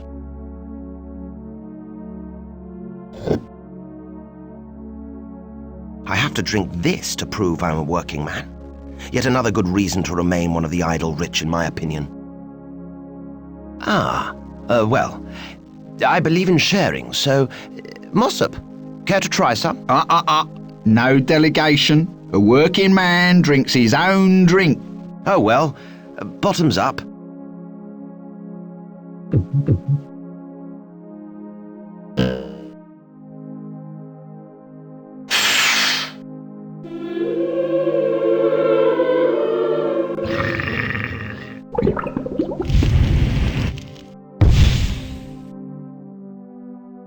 I think I've earned my lunch now, wouldn't you say? That I would, sir. I take my hat off to you. You are definitely a real working man. Don't say it, mossup.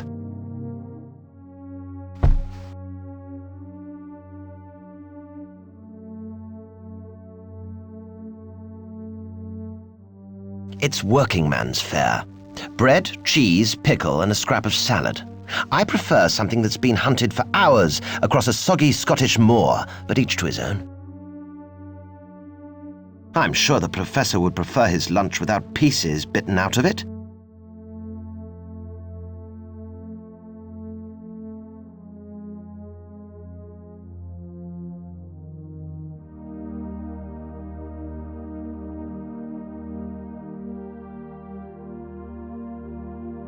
It looks incredibly dark in there. I can hear some hushed chatter in there.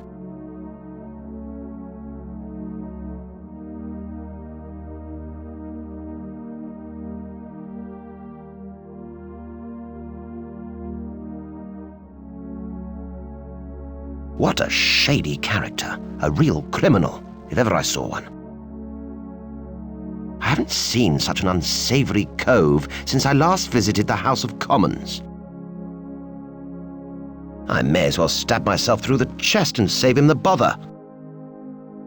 I daren't open my mouth in front of him for fear that he may steal my tongue. What is your particular line of work? I'm a forger, mate. I take documents and change them to read how the client wants them to read. I do not wish to continue this conversation.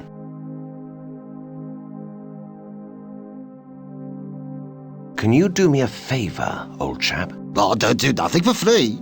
If you were to cross my palm with something valuable, I might be able to help you.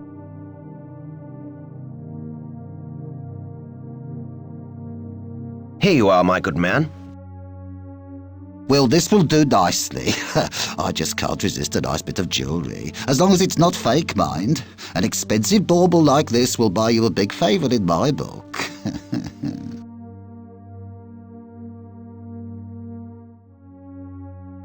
I'd better give him the old edition first.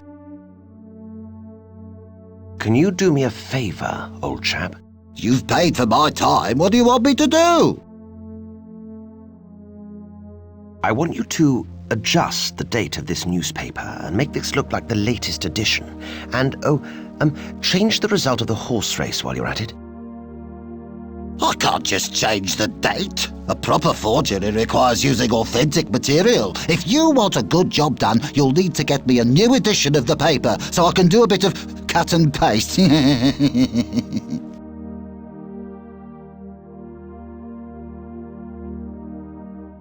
Will this do for your forgery? Aye, that it will. Give it here. I don't know what you're going to do with this, but I'll bet it's not the sort of business a gentleman like yourself should be involved with. That's the advantage of being a gentleman. You're always the last to come under suspicion. Come back a bit later, and you'll have your stuff.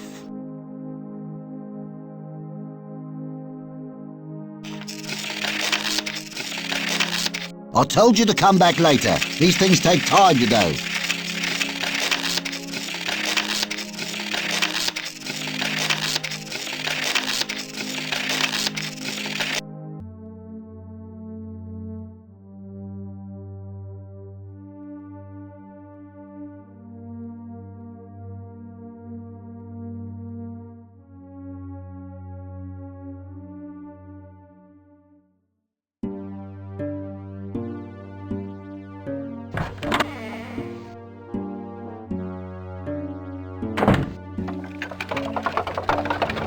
Where to, Governor? The docks.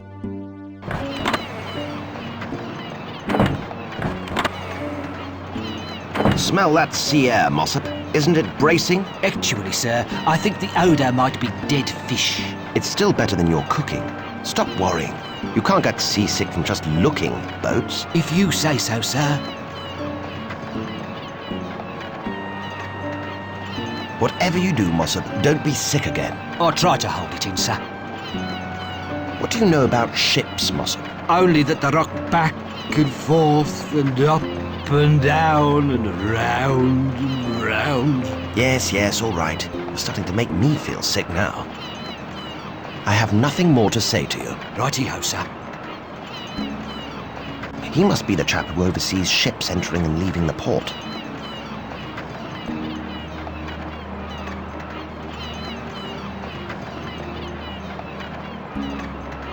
Have you ever heard of a chap called Nematode? Captain Nematode?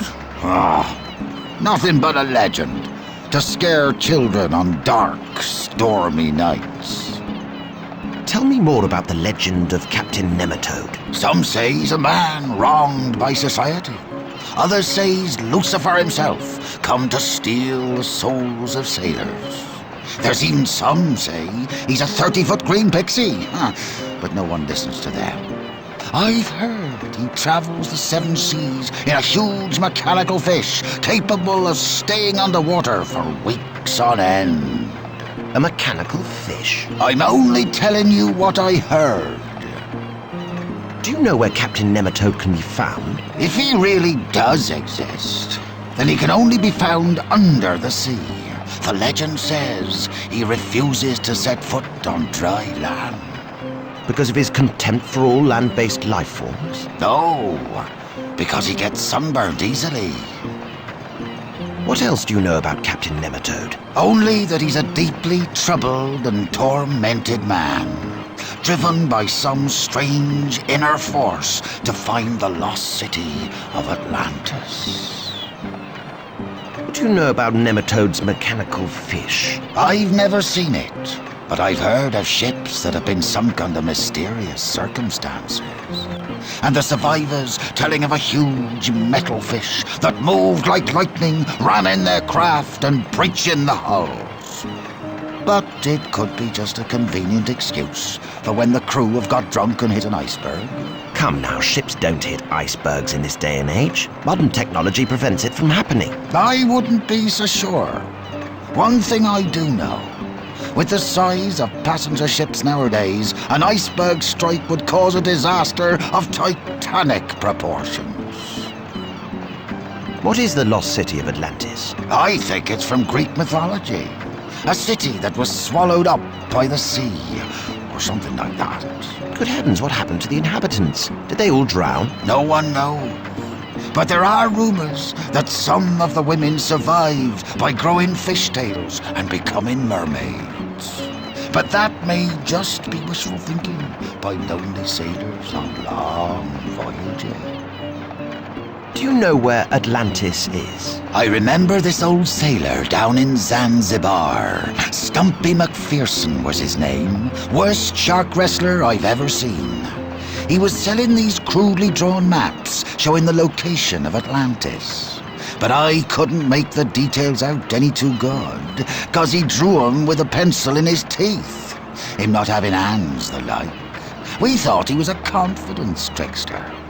Did you see Stumpy's map yourself? I caught a glimpse of one, once. Wasn't really a map at all. Looked like a picture of a big cat. A panther. And there was this arrow sort of pointing to its eye. A panther's eye. Have you any idea what it could mean? It means Stumpy McPherson was as good a cartographer as he was a shark wrestler. But somehow, Crappy Mappy McPherson didn't have the same ring to it. Can I find this Stumpy McPherson? Is he still alive? Sadly, no. No one bought his maps, and he went back to shark wrestling. He was last seen frantically headbutting a great white.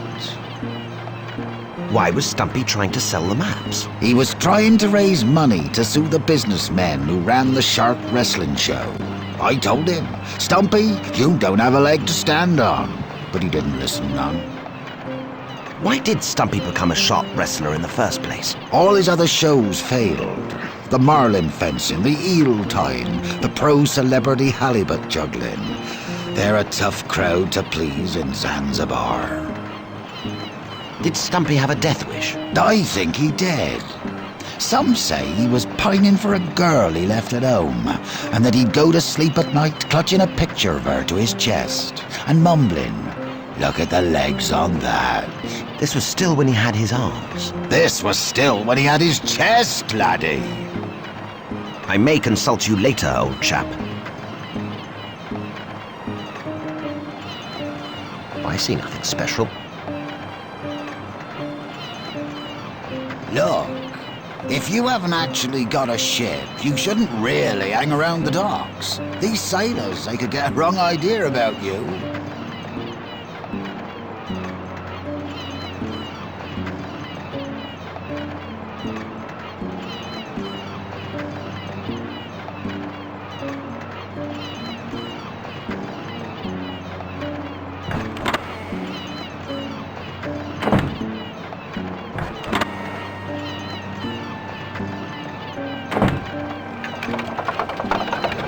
Where to, Governor?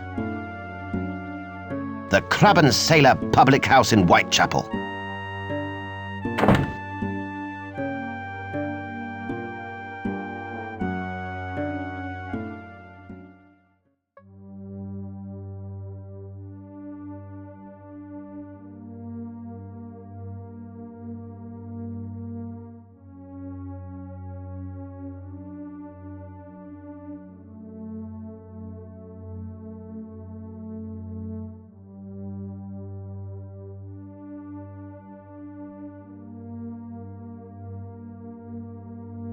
There's nothing like a sure bet. That forger chap has changed the date and results, so this looks like today's paper.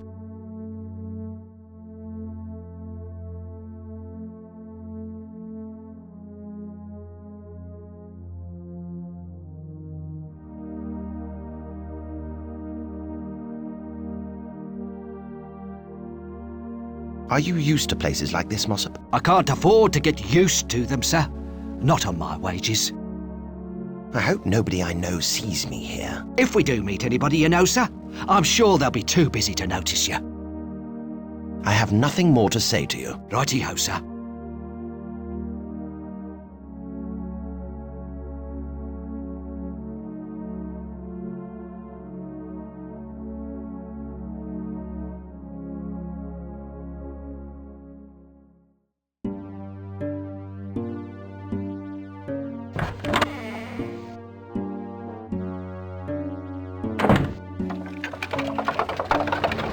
Where to, Governor? The Highborn Club on Piccadilly.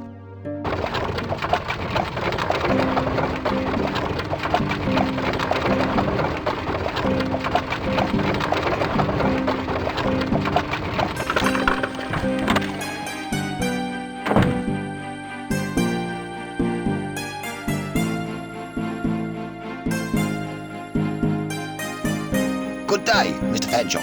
Hello, Potman. Potter, sir. Jolly good.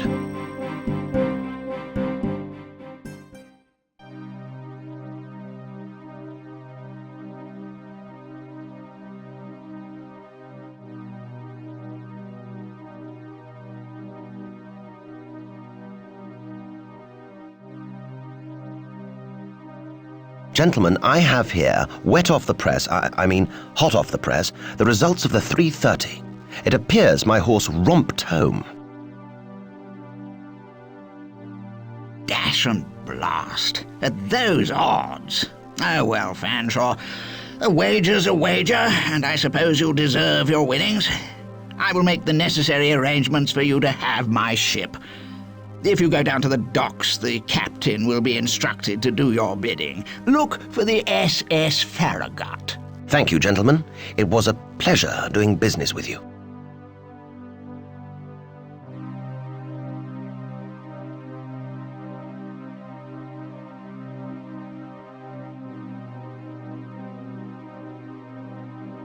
Try to remain inconspicuous, mossup. May I ask why, sir? This is a gentleman's club and servants are frowned upon. You shouldn't really be here at all. Maybe I could pretend to be a gentleman, sir. Oh, be serious, mossup. I have nothing more to say to you. Righty-ho, sir.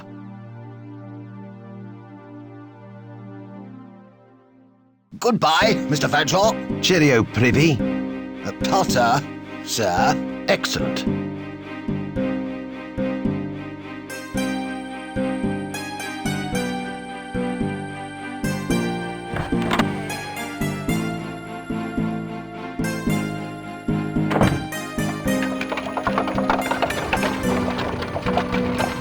Where to, Governor? Harrow.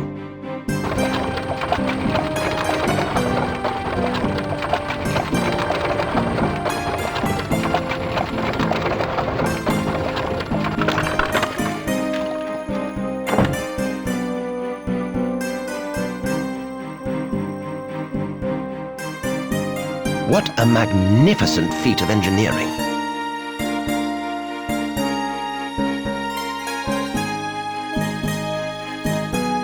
Isn't it nice to be this far out of London? I don't know, sir. It smells funny. Yes, it's called fresh air, mossup. I have nothing more to say to you. Righty-ho, sir.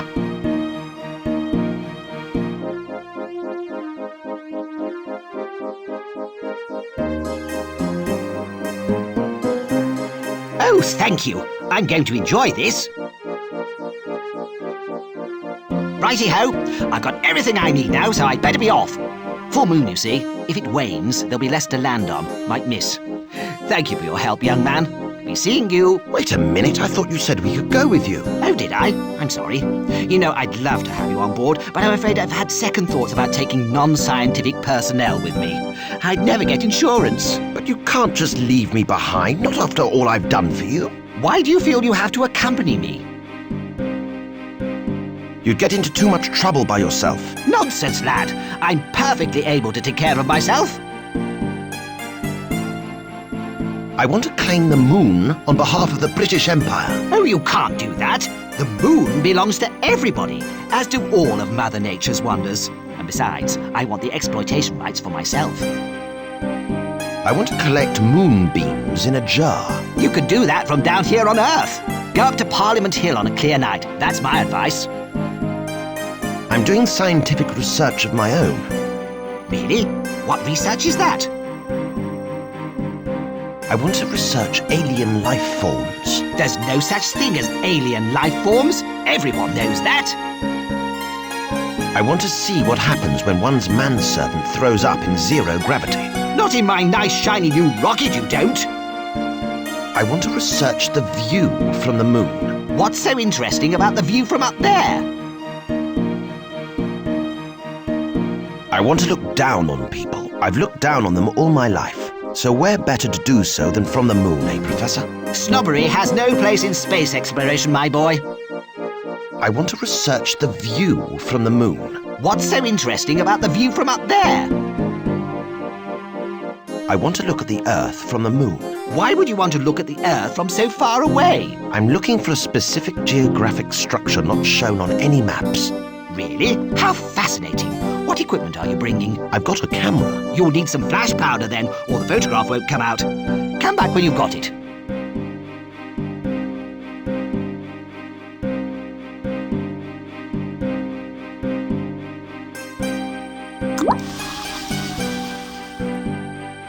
My goodness! This would make a potent explosive substance unless I'm very much mistaken.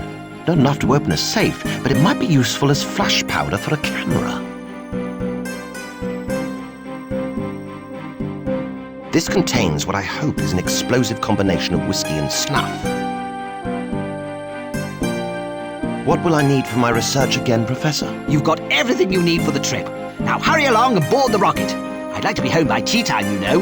Right, everyone on board. I'm logging liftoff time at 13 minutes past 1. Oh, I hope that's not a bad omen. Of course not, Professor. It's the hour that makes it unlucky, and it's 1 o'clock, not 13 o'clock. So we're okay.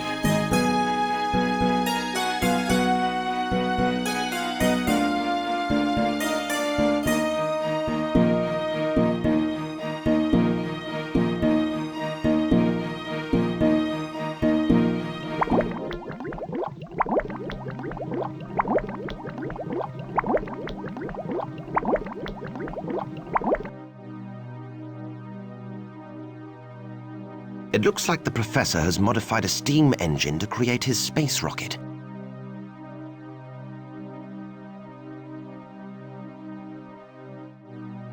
Ready for takeoff. 5, 4, can I go to the toilet? 3, Oh, Mossup, you should have gone before we left. 2, this isn't going to be a rough ride, is it? I get seasick, you know. 1.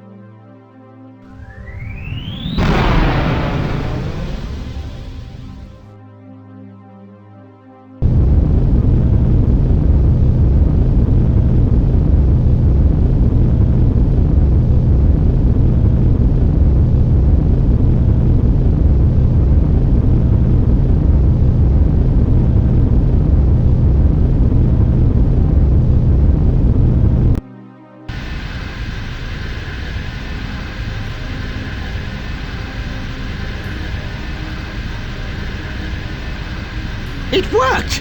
My rocket actually worked! I have to say, I am amazed, Professor. We are thousands of miles from the Earth in a converted steam engine on our way to the Moon. Quite remarkable. The Moon? Ah, yes. About that, we may actually be going to a different destination. A different destination? What different destination? That is, as they say, the question. All I am sure of is that we will miss the Moon on this current trajectory. But I thought you worked it all out, calculated everything. Then what went wrong? The answer is in the mass of this vehicle and the force required to propel it. Well, I allowed for myself and one assistant on board, but we brought your manservant as well, and he's rather plump. I might have known it was Mossup's fault. Even 20,000 miles in space, he's no earthly good. Shall I throw him out? It's too late for that now. You see, we lifted off using the propulsion force required for a lesser mass, so therefore we will miss the Moon. Exactly. So we're doomed to drift in space forever. Oh, no, certainly not. We'll plunge into the sun by tea time. That makes me feel so much better. What can we do about it? Nothing, I'm afraid. Nothing? Professor, we will die if we can't change course. Is there no steering wheel or rudder? Space rockets don't work like that, young man. They use adjustable engine output to direct them to the target. Wait a minute. That's it. We can steer the rocket to the Moon using the engine. Oh, thank goodness. Oh, no, we can't. The trajectory has to be worked out precisely using an adding machine, and mine is back in my laboratory. It would take far too long to work out the mathematics by hand. What about your automaton? Couldn't that work it out? Good heavens, no. If Robert had a brain, there's no way he'd have come on this mission. Drat. Couldn't we just guess the force needed from the engines? Steer by eye? I suppose it's possible, but it would be trial and error. One mistake, and we're doomed. Then that's what we've got to try.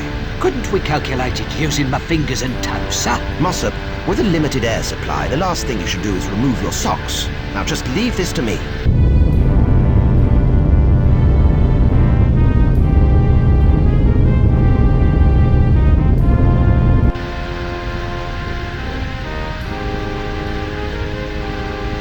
Excuse me, Professor. At least you haven't been sick, Mossup. Not yet, sir, no. But I am seeing stars before my eyes whenever I look out of the porthole. How do you feel? I'm all right, sir. But it's a bit stuffy in here. Maybe if I open the window. I don't think that would be a good idea, Mossup. I have nothing more to say to you. Righty-ho, sir. That has definitely not been tailored in Savile Row. It's not exactly the most fashionable item of gentleman's apparel I've ever seen, but it will be necessary if I want to go outside. We're still in space.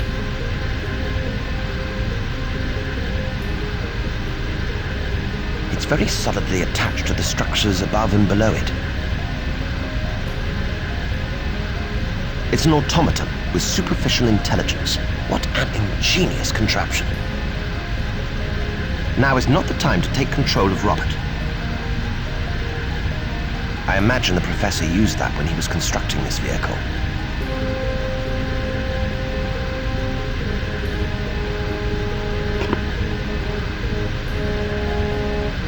That's one of the metal pipes connecting the tanks together in here.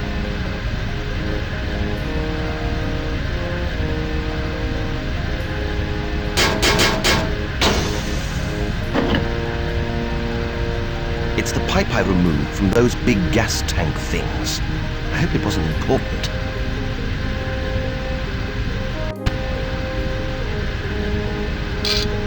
This lever seems to control vertical movement. This lever regulates engine output.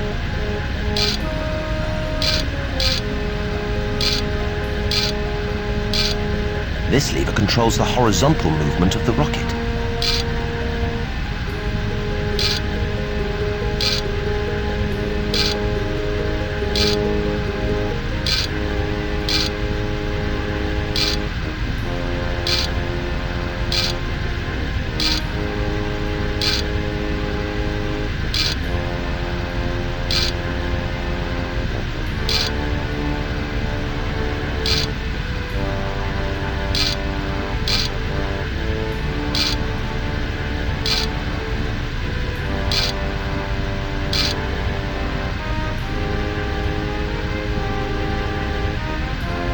We're still going to miss the moon.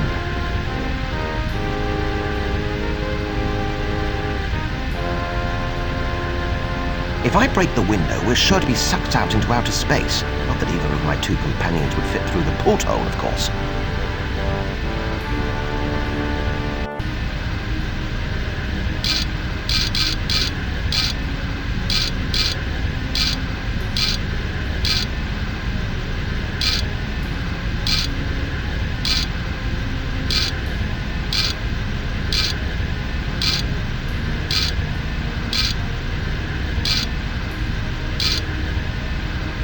Seems to have aligned the levers correctly. That should hold the levers in place.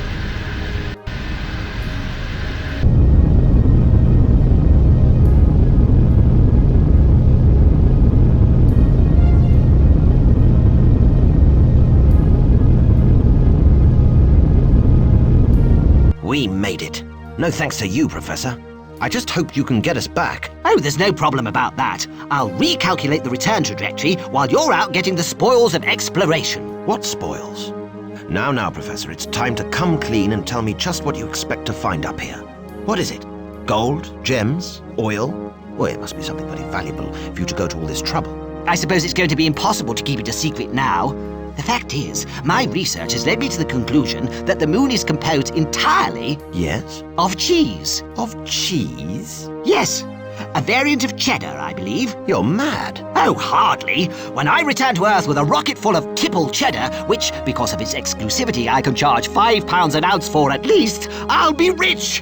If that's madness, then open the doors to Bedlam, 'cause I'm coming in. What will I collect the cheese with? Have this extractor. You can use it to sample the various cheeses and select the tastiest. It's primarily used for cheese tasting.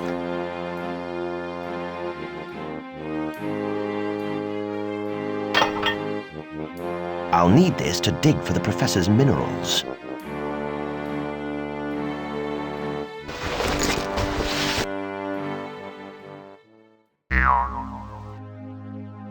One small step for man, one giant leap for the cheese industry.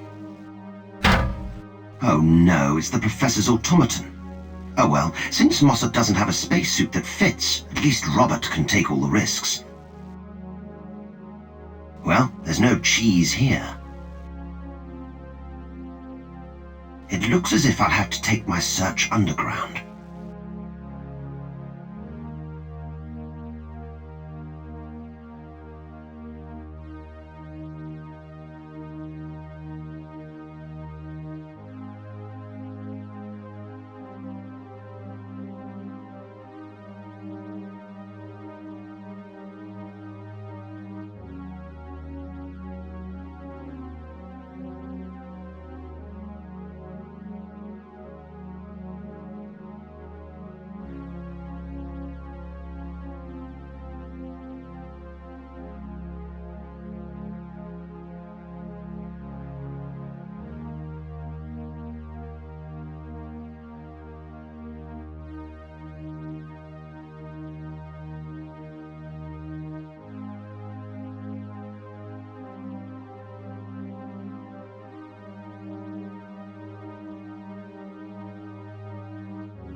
fridge, so the automaton came in handy after all.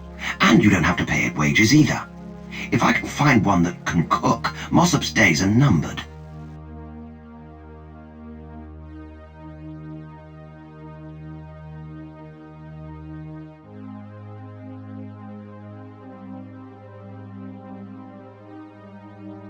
There's no cheese here. As I thought, the professor is completely wrong. I'd better get some rock samples just to prove my point.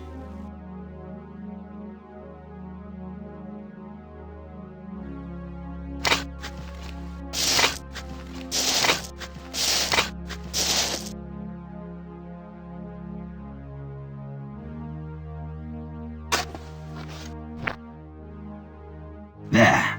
At least I can prove that the moon is not made of cheese.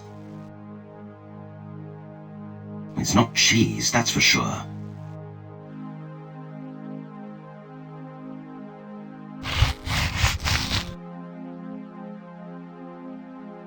It's a powdery yellow substance.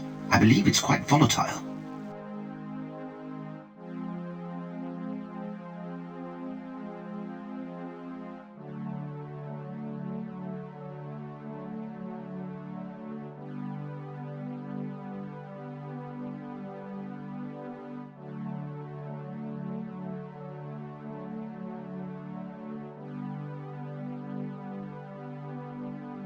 Maybe an aerial view will help me find what's referred to as the panther's eye. That's it. Now all I need to do is take a picture. I've never done this before. I hope it can combust without air.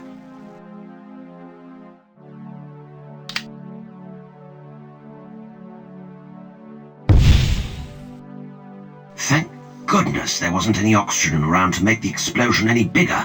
That snuff is obviously very strong.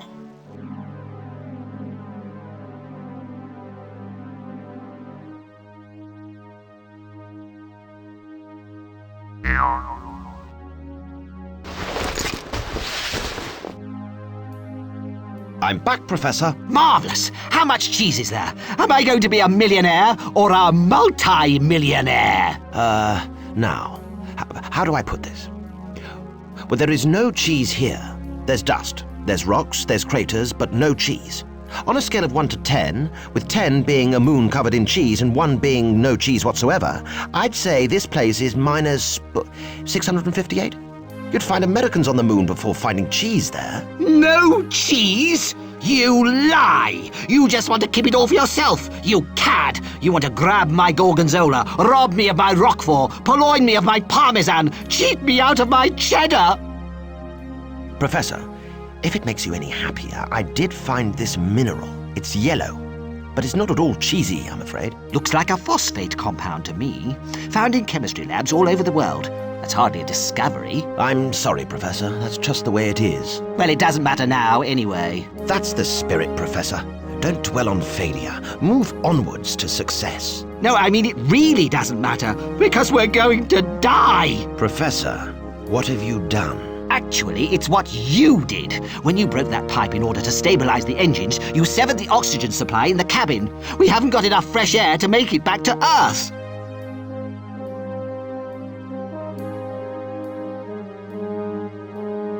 I don't remember much about the sciences at school, but I have a vague recollection that adding acid to things ending in 8 produces oxygen. Or does it explode?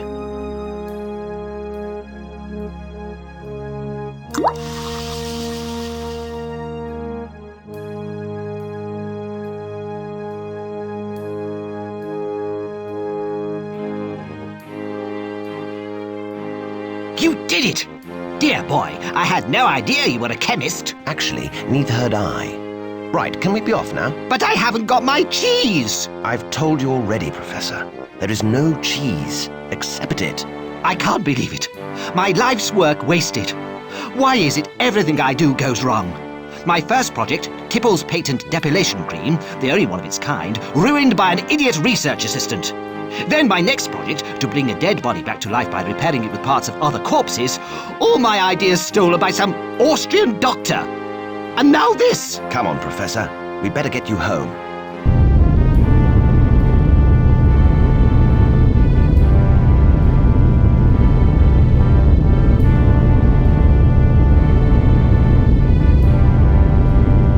dear. What now? Well, when I recalculated the return trajectory, I naturally assumed we'd be laden with Tipple's cheddar. Stop there. I can guess the rest. We're going much too fast and we're going to miss the Earth. Hit the Earth? Hit the Earth, then.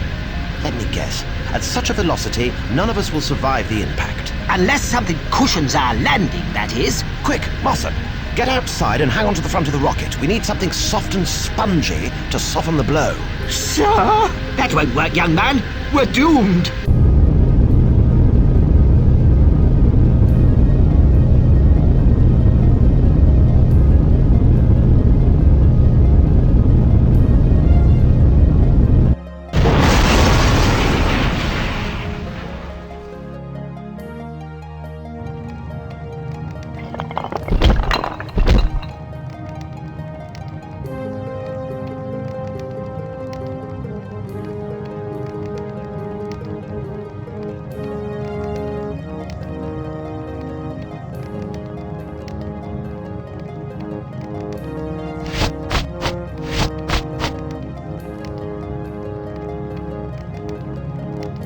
That wasn't so bad, was it? Well, my photograph is still intact, so I've got what I need to continue on my mission. Good day, Professor. But Robert! What about Robert? We left him on the moon. Oh, he'll be all right. Maybe one day you'll be able to go back for him. Just don't ask me to come along next time.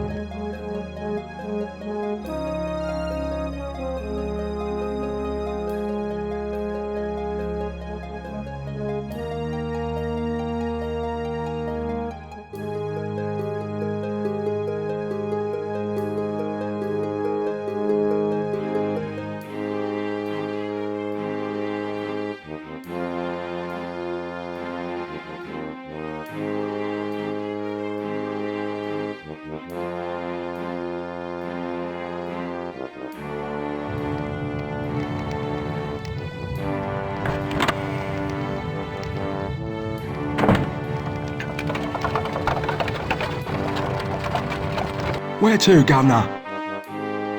The docks.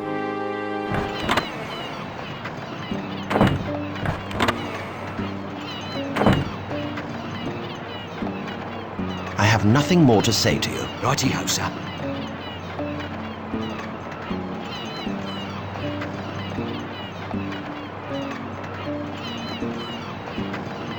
Here's my permission from Queen Victoria herself to bypass the shipping blockade. You must have good connections. Now can I go on board my ship? Nope. Why not? Well, as harbour master, I have to ensure that all the ships that leave have proper plans for their routes, or else they'll get lost and sink. You haven't lodged a route plan with me. Now listen here, my good fellow. I am a free-spirited wanderer of this fair planet. I wish to sail across the deep blue waters, to feel the fresh oceanic breeze blowing through my hair and the cold sea spray splashing on my face. I will explore the far-flung corners of uncharted territories. So, you have no idea of where you're going? No. Then you've got a problem, sir. I can't file route plans. I'm on a secret mission. Only the Royal Navy is allowed to go on secret missions, lad. And they sail out of Portsmouth. Civilian ships have to file plans. I see you smoke a pipe. Aye, it's my one and only vice. I travelled all over the world when I was younger, and I found that the best way to judge a place was to test the strength of the local tobacco. If it produced sweet, aromatic wisps of smoke, then the place was full of landlubbers and tourists and wasn't worth a second look. I always hated those places. What about the places that you did like? Ah, the baccy you got from my sort of place made smoke that was thick, black, and made you cough so hard that medical students queued up to dissect you. And that's a good thing, is it? Oh, aye. What I wouldn't give for a really strong bit of tobacco. No one makes it like they used to, you know. All those quacks and professors saying it's bad for you. Ah, what do they know? They'll be saying scurvy does you harm next. Can't I bribe you to let us leave without filing route plans? Bribe? Me, a well-respected harbour master, accepting a bribe? Oh, I couldn't possibly do that. It wouldn't be right. I may consult you later, old chap. That dried-out keg almost passes as a cigar. If you like strong tobacco, old chap, I've got a cigar that you might like to try. It's got a unique flavour, I hear. Each one is lovingly rolled on the thighs of women of loose morals and easy virtue. Then it's left to ferment in a tar pit for 20 years. There's a very limited supply of these, you know. Well, thank you very kindly, young man. I'm never averse to trying a new smoke.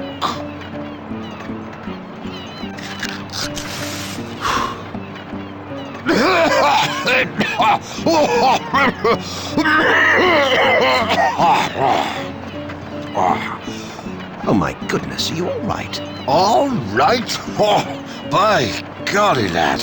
That's the best cigar I've ever had. Kicks like a mule, but with a subtle, fruity flavour to it. Where did you get it from? Oh, a long way away. In fact, I could go and get you some more if you'd like. Yes, please. That would be right noble of you. Capital.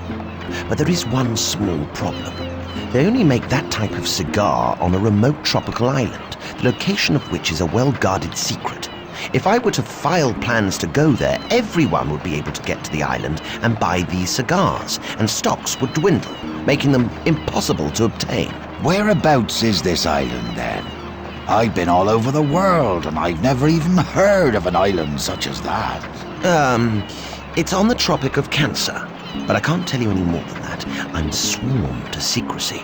Okay then, lad. We'll do a deal.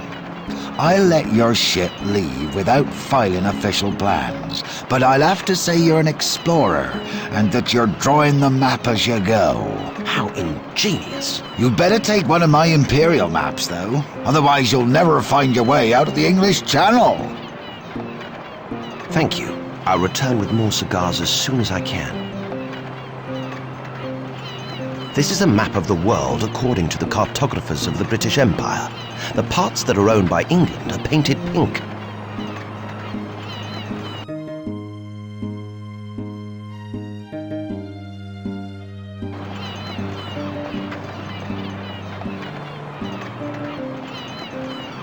I see nothing special.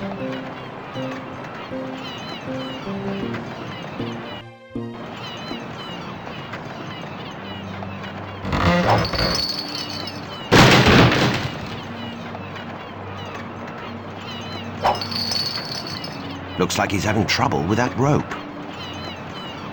He just works here. I hope they're not on my crew. They don't look like gentlemen in pursuit of good conversation. Ah, so this is the SS Faragut. He's just a dock worker.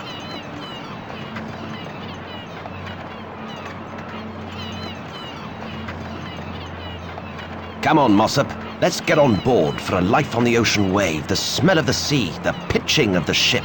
The vomiting of the manservant. Oh, really, mossup? You should be getting used to it by now.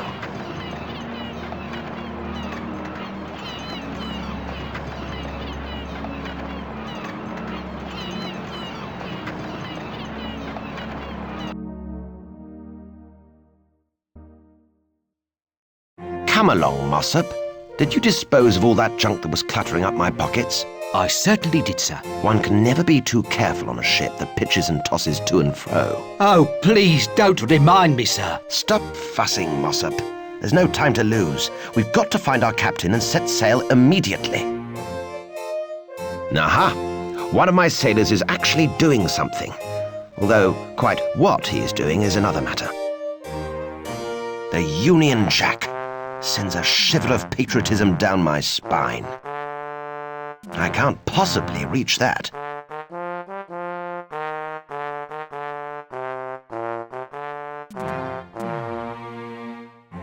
That staircase leads up to the bridge. He seems to have made friends with the marine wildlife.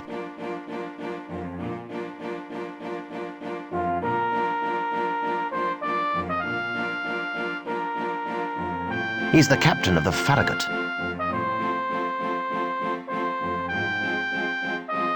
Good day, Captain.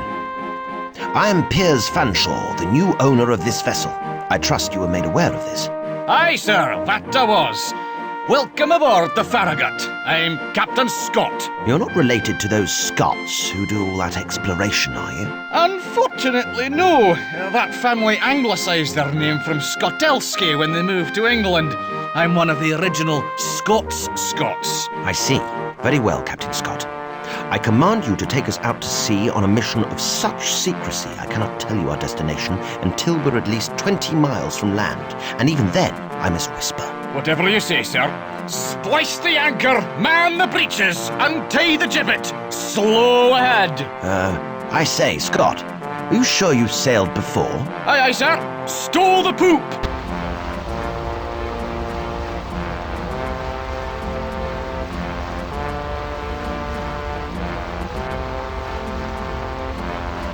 He's the captain of the Faragut. Right, Mr. Fanshawe. Where do you want to go? Well, Captain, it's a slightly tricky situation in that I know the location I want to visit, but I don't know the whereabouts of said location. So what do you suggest? Shall we just cruise around until we find something that vaguely resembles what you're looking for? There is a chap who could help us. You may have heard of him. Name's Nematode. Captain... Nematode? That scurvy spawn of a jellyfish? You won't get any help from that scuttling submariner. You know him? Know him? He sunk my last ship with that infernal submarine of his. Part of his crusade to bring down the world order or something like that. He's completely barmy. Lack of oxygen, I expect. Got to his brain. Do you know where we could find him? Last I heard, he was hiding out in the ice floes to the north.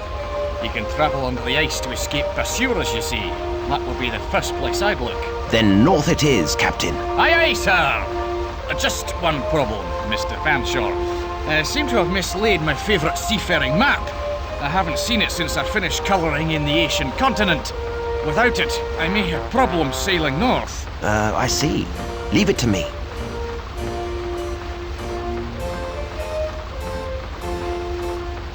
Perfect! Fasten the linchpins, lock tight the bootstraps. We sail north.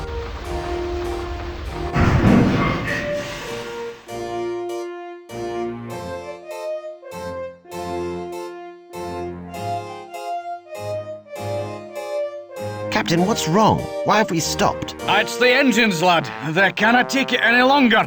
The previous owner never spent any money on maintenance, so everything's been fixed with string, spit and prayer. But can you fix it? Not easily. I've been doing all I can. We have to limp back to port and go into dry dock to find the problem. I need 4 days. We don't have 4 days, Scotty. We've got 4 hours. We must get going as soon as possible. My manservant is pretty good with mechanical things, and I'm not a complete duffer. Between us, we should be able to patch the engine up enough to get us where we need to go. I cannot work miracles, but I wish you luck, gentlemen. Oh, I'm the gentleman. Mossup's the servant. Just thought I'd make that clear.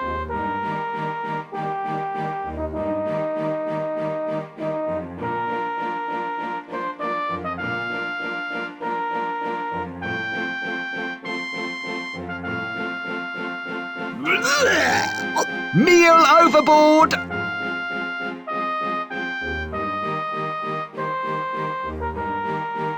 It's used for grabbing small boats, I guess. My crew don't seem very busy. I don't want to disturb him.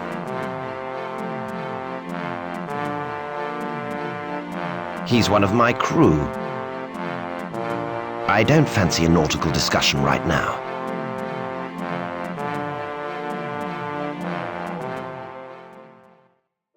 That lazy bird seems to be hitching a ride with us. That can be used to load heavy cargo. Maybe we should have used it to help Mossup get on board.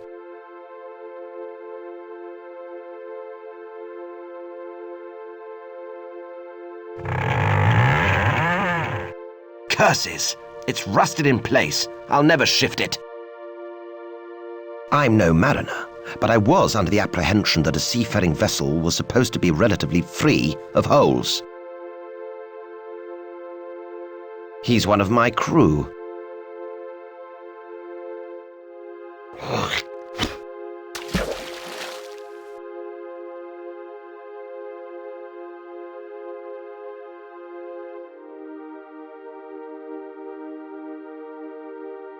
This gauge shows boiler pressure, but the needle is gone. There's no way of telling what it's reading. There doesn't seem to be a problem with the valve. If I'm going to fix this boat, I shall get myself the proper tools. I'd better be careful not to get too greasy. It looks fine to me.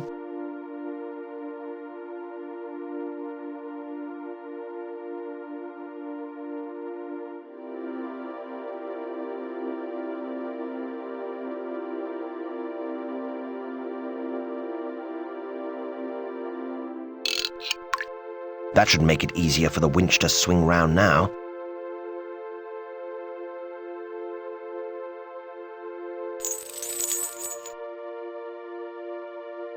There, that should stop the sailor spinning over the side of the ship.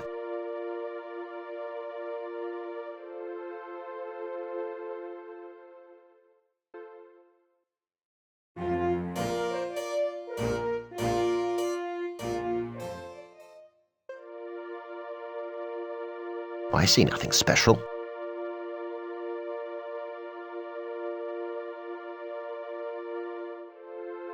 I'm going to need something pretty strong to open that window.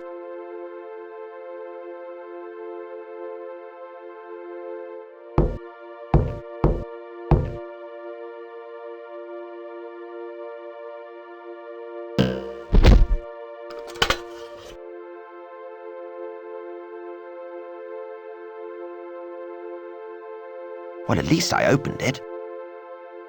I levered this from the porthole.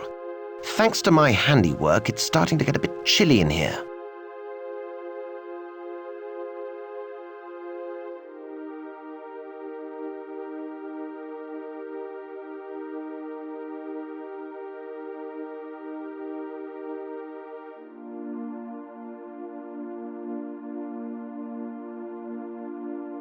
I suppose it might come in handy, if not as a musical instrument, but as a weapon anyway. I wouldn't even pretend that I could play these. There are Scotsmen who practice for 20 years or more and they still sound like a herd of sheep on a high-fibre diet. They're just like mossup. The wind stored up inside them is responsible for a terribly unpleasant noise. It's a stuffed porcupine, and it's covered with sharp spines. They're like big needles.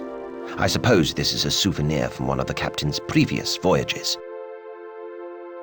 It looks so old and mangy, I could just pull a spine out of its skin with my bare hands. Watch out, mossup. If that had hit your head, the tip would have broken off and it would have been useless. Sorry, sir.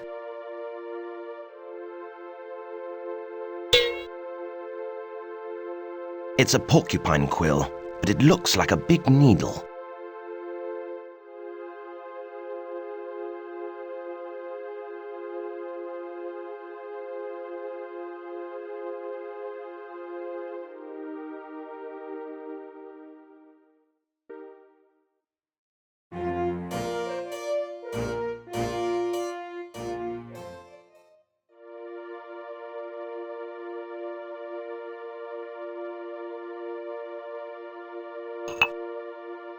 That should stop anything leaking through that hole.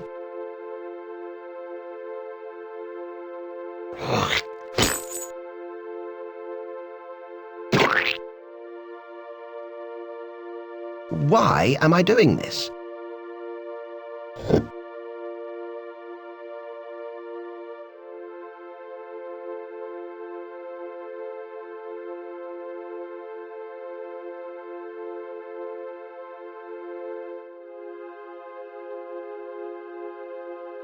This quill should make an effective needle.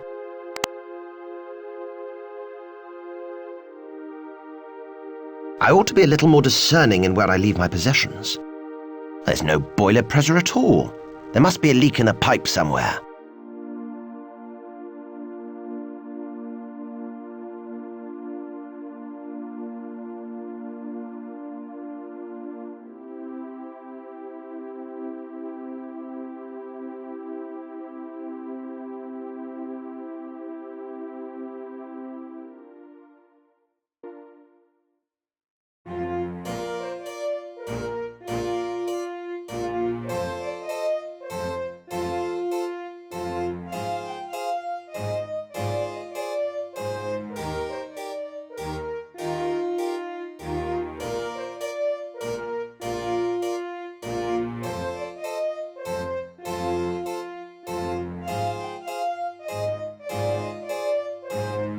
So, what shall we do next, Mossup? I wouldn't like to say so. I'm sure you've a good plan as usual. Are you feeling sick yet, Mossup? I'm all right as long as I can still see land, sir. But we're miles away from the shore. There's no land in sight. Thank you for pointing that out, sir. Are you excited about our latest adventure, Mossup? I'd be a lot happier if we were on dry land, sir. I say, Mossup, be a top man and get that flag for me. I can't quite reach. But you're taller than I am. Yes, but this is a fitted suit from Savile Row. Any vigorous arm movements could put a strain on the stitching. Oh, yes, sir. I forgot. But I still can't reach. Well, try. There's a good chap.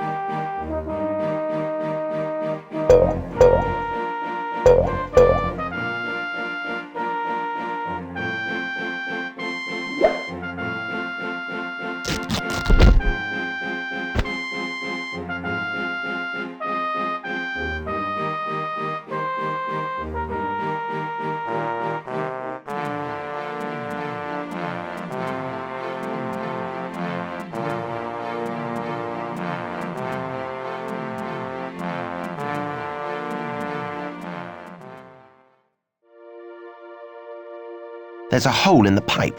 I must seal it somehow.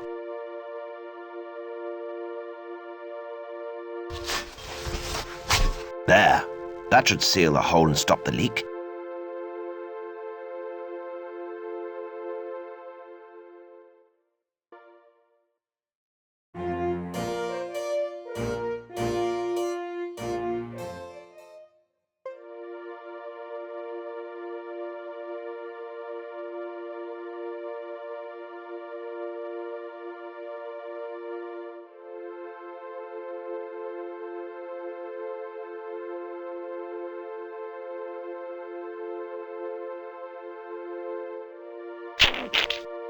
Thank goodness I found a use for that evil stuff.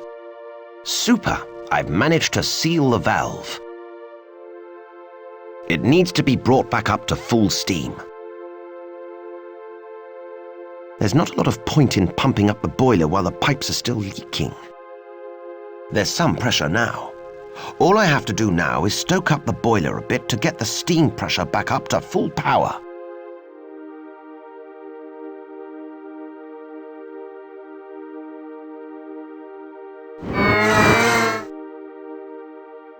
There. That should restore the engines to perfect order. We can get on our way now.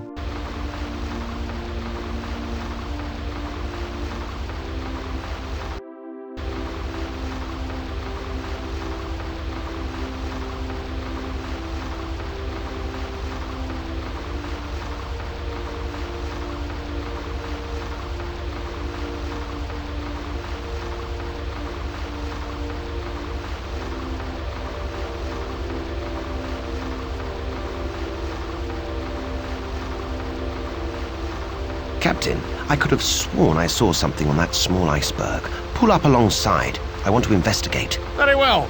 Break out the spinnaker. Button down the mizzen. Hoist the yardarm.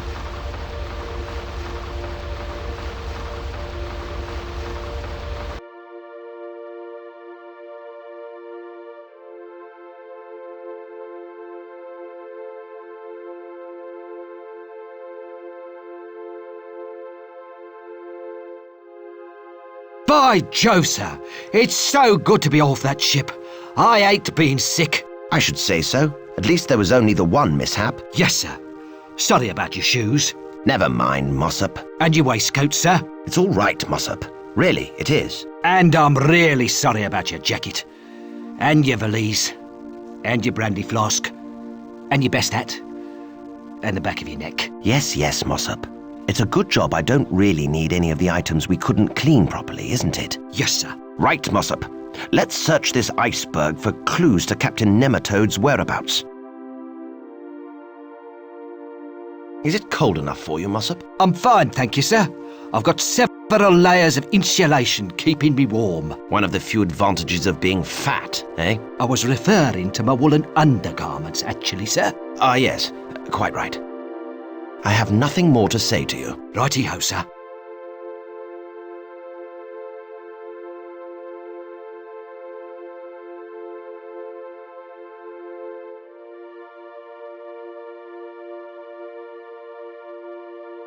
Sir, I think that might be a clue. Mossup, your powers of observation never cease to amaze me.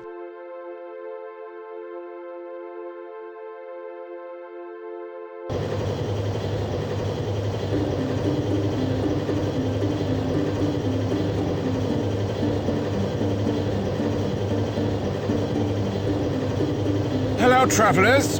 I'm Captain Nematode, and you are on board my submarine, the Naughtiness. Now, who are you? What do you want? I am Piers Fanshawe, and this is my faithful manservant, Mossup.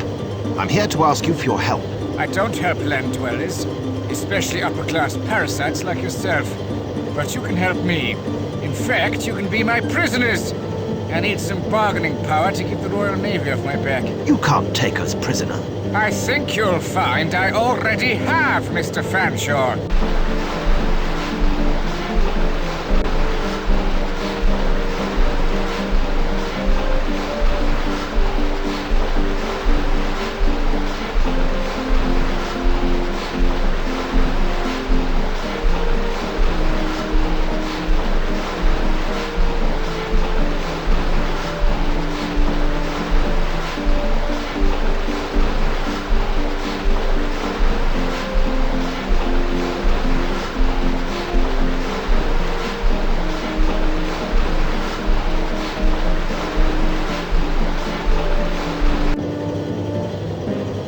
I don't want to touch those.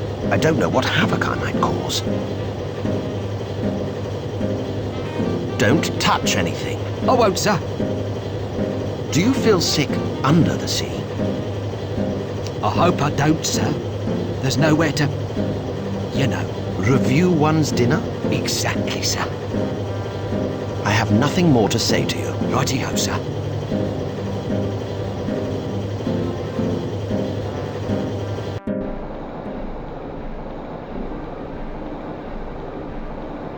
That's Captain Nematode, psychotic aquaphiliac at large.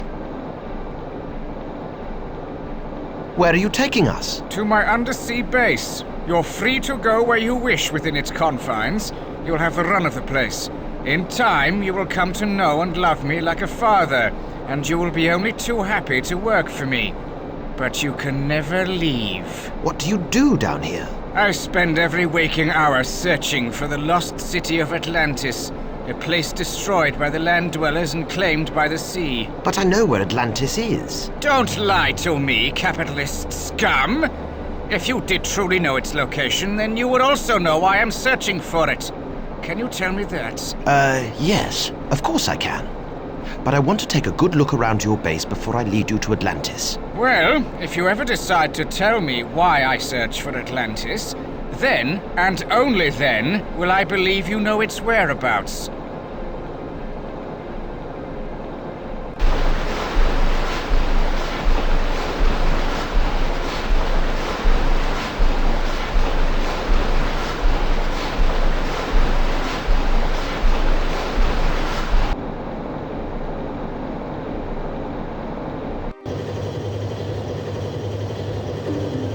I know why you're searching for Atlantis. Oh, yes?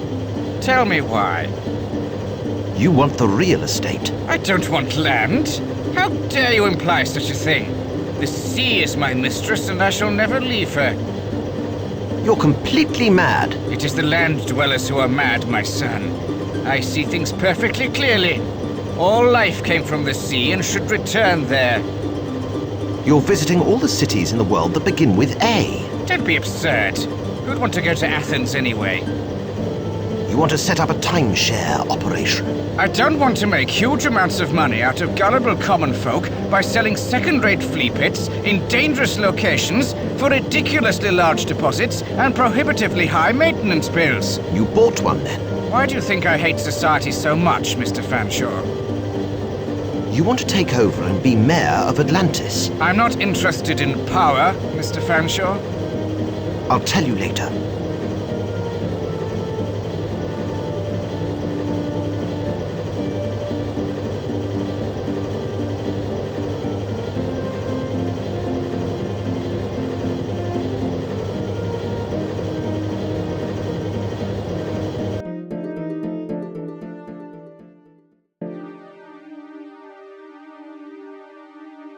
Right, Mossup.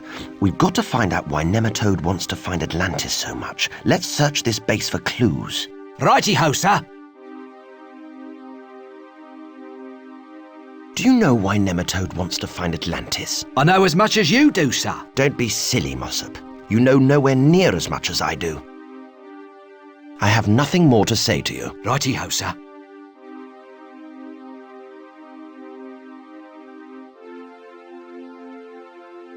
It's another one of those automatons. It seems everyone has one nowadays.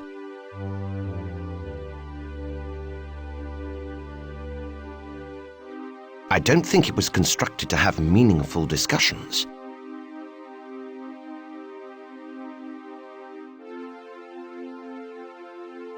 They must be used for moving heavy goods.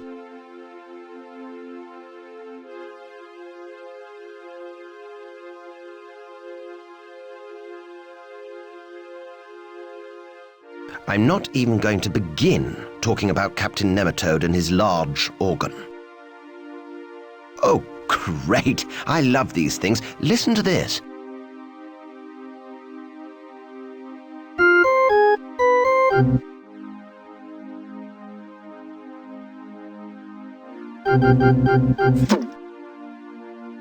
Ah, so it wasn't my playing after all.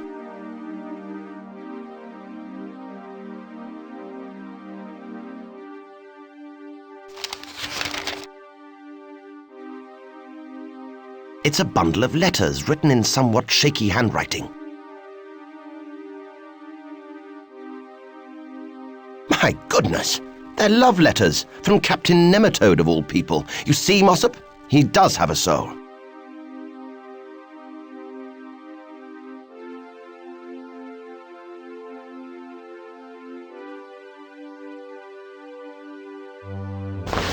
This could come in handy if I need to escape from this place without the aid of Nematode's submarine. If it's watertight, it's good enough for me. Captain Nematode certainly takes his nautical decor theme very seriously. That must be an artist's impression of the mythical mermaid.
It's a bundle of letters written in somewhat shaky handwriting. But who are they to, sir? Apparently, they're all addressed to, oh dear, a mermaid. A mermaid? But they're mythical creatures, sir. A human crossed with a fish is biologically impossible. I'm well aware of that, Mossup. Mind you, some of the things Nematode has written to her are anatomically impossible. All the letters are addressed to the same place, Atlantis. It seems Nematode saw this mermaid years ago and fell in love with her, and he's pursued her ever since. Yeah, the silly fool probably just got drunk in Copenhagen. That's why he wants to find Atlantis. He thinks she lives there. Dirty old devil. Still, at least we know his true reason for searching for it.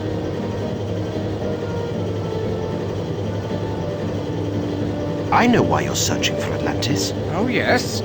Tell me why. You seek one of the mermaids that inhabit the city. Then you've been there. You've seen Atlantis. You've witnessed the beauty of the mermaids. Lost your heart to their well-nigh ineffable marine odor. No, but I do know where Atlantis is. Where? Tell me where. We'll take my submarine and go right now. Not so fast. I want to know something in return. Whatever you want to know, just ask me. I must get to Atlantis. Then tell me where I can find Densey Island. I can't tell you that. It's suicide to attempt the journey. You'll never make it past the Reef of Doom. Then you must tell me how to get past the Reef of Doom, Captain Nematode. If you get me into Atlantis, I will get you past the reef. I'll even give you a map. Very well. But you must take me back to my ship now, and you can follow us to Atlantis. I'll give you a signal when it's safe for your vessel to enter. You understand, of course, that if you try to double-cross me, I shall sink your ship immediately. I can quite believe that. Now, if you don't mind, I have a ship to get to.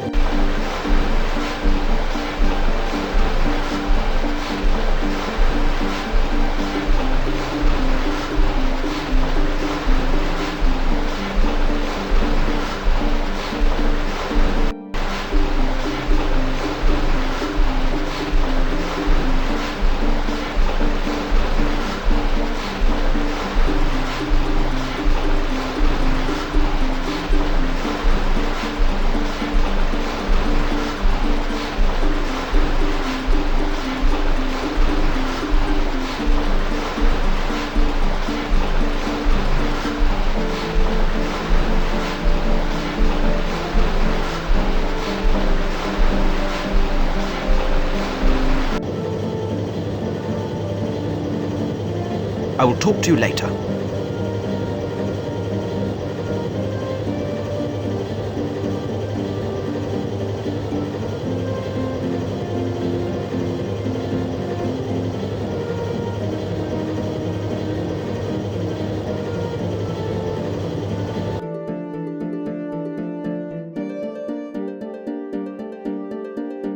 What do we do now, sir? We must be true to our word and find the exact location of Atlantis for Captain Nematode. But we don't know where it is. I know that, you know that, but Nematode doesn't know that. We just have to make sure we find it, or we'll never locate Densey Island.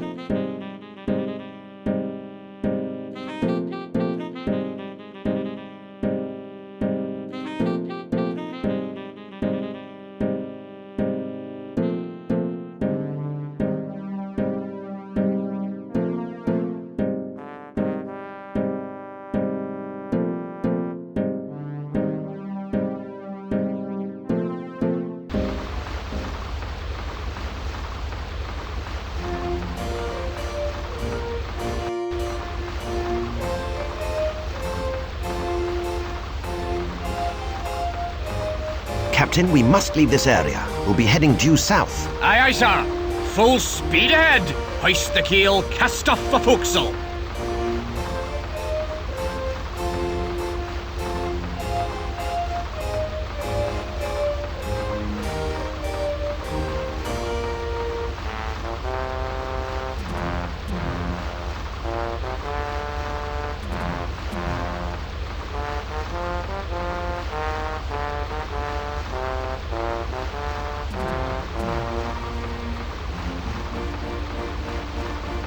Captain, do you recognize this coastline?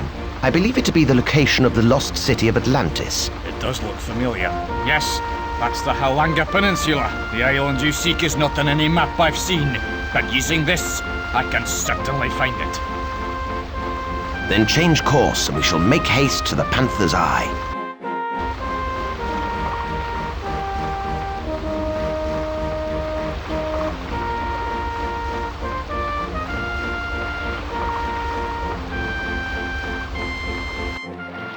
Right, mossup.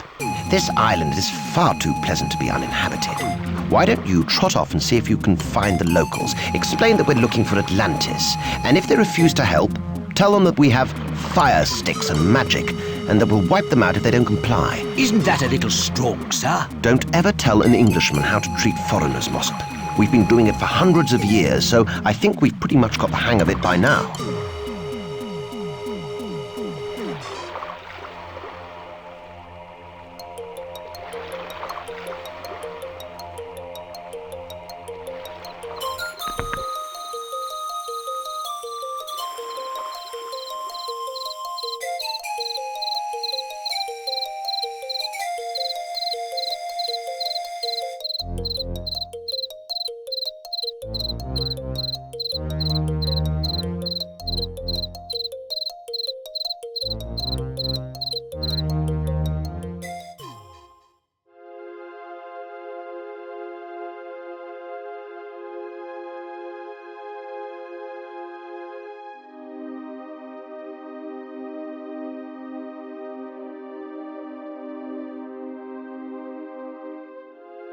I'm standing by the shore of a freshwater lake. A gentleman never gets wet without good reason. When I was a child, I liked nothing better than spending a lazy Sunday afternoon picking berries and then throwing them at the ruffians in the local stocks.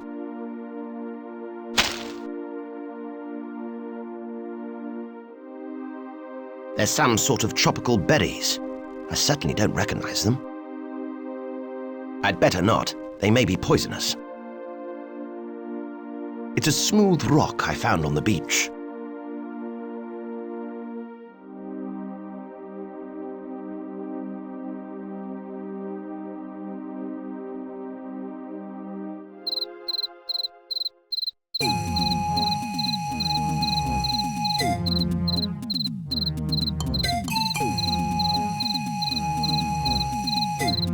Ah, the fresh smell of a wild growing plant.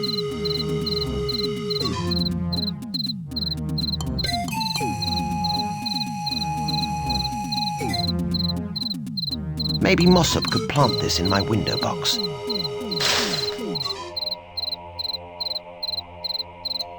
It's the ivy stalk I took from the jungle.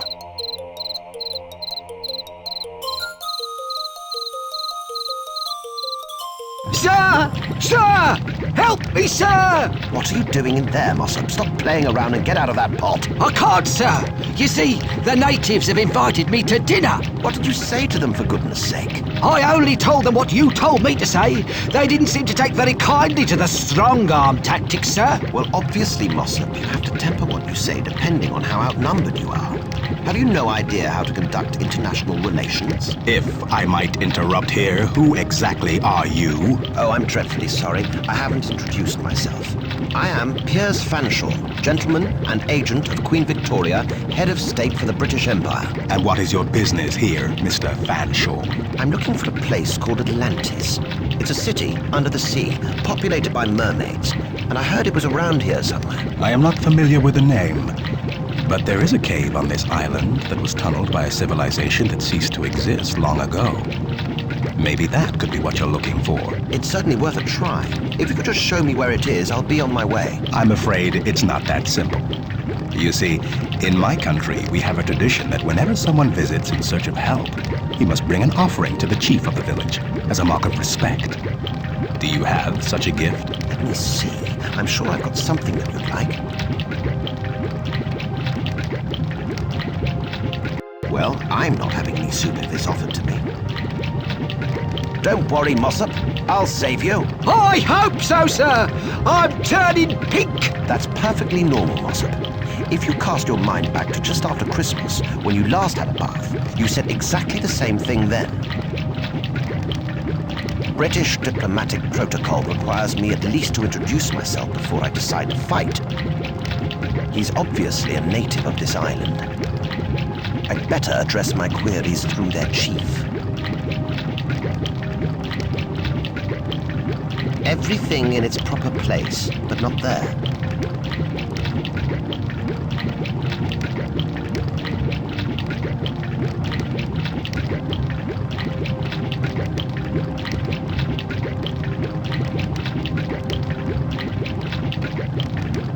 Not bad, really. My first foray into arts and crafts.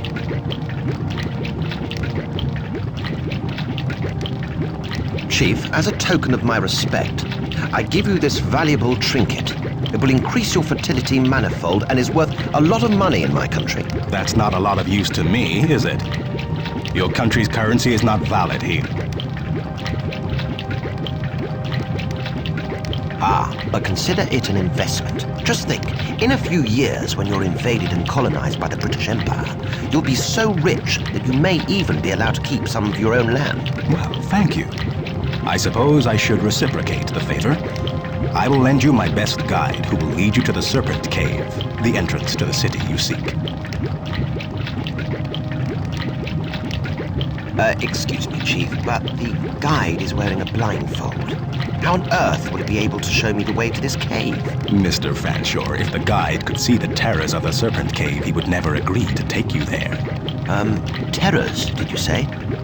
Is it dangerous, this cave? Let us just say that no one has ever come out of the cave alive. I see. I don't suppose you'd let me borrow my manservant for a while. I could have him back in time for dinner. It isn't hygienic to reheat meat, Mr. Fanshawe. Right, just checking. Oh well, young guide chappie. Lead the way.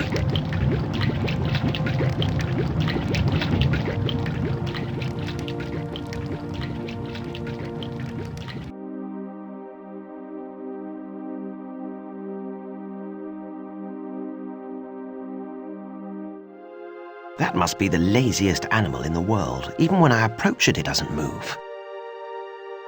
I'm not an expert on horticulture, but I believe that's a piece of ivy.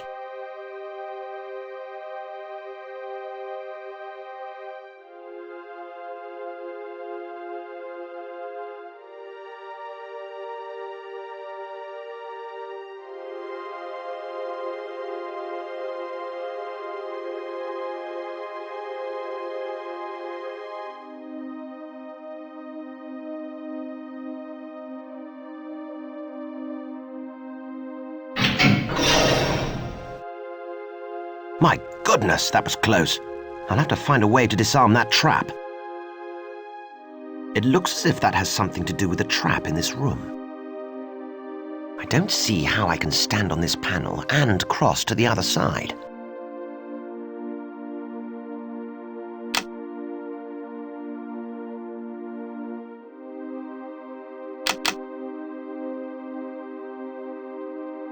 It's like a sword, only curved slightly. It does the same job, only with a bit more panache.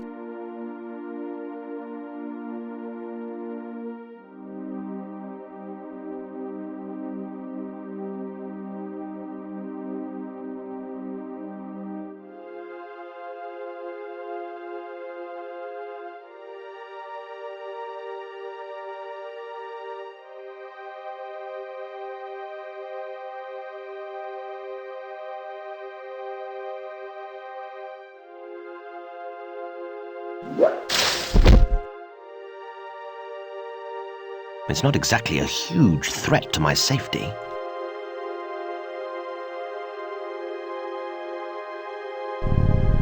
I think I can safely carry this animal about. It's too lazy to struggle. If it's watertight, it's good enough for me. It's quite happy in my pocket. I hope it doesn't get hungry, though.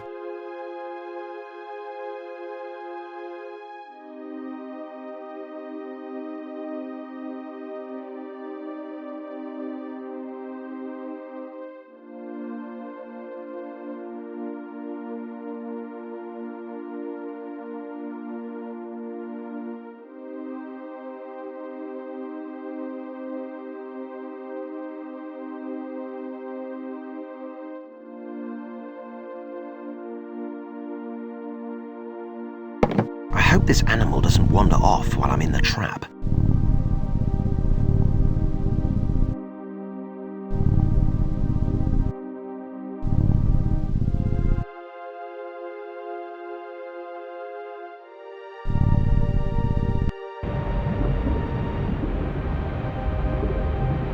It seems to be stopping something from above this cave falling down into it.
If it's watertight, it's good enough for me.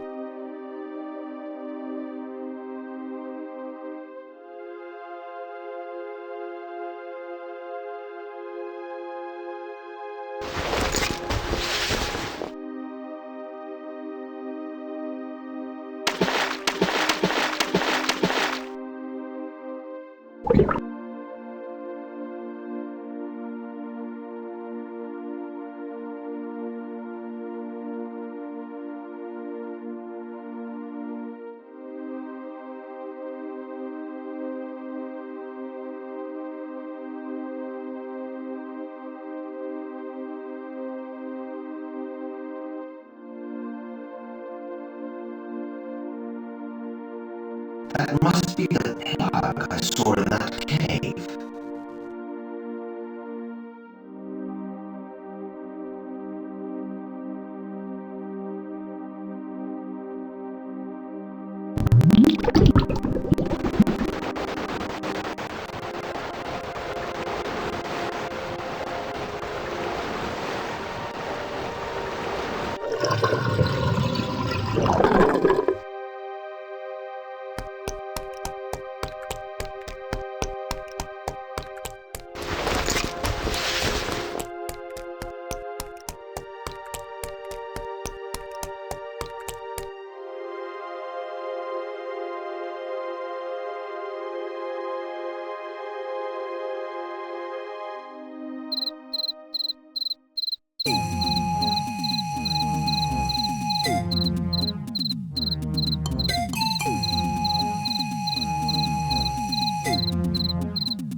Don't worry, mossup. Help's on the way.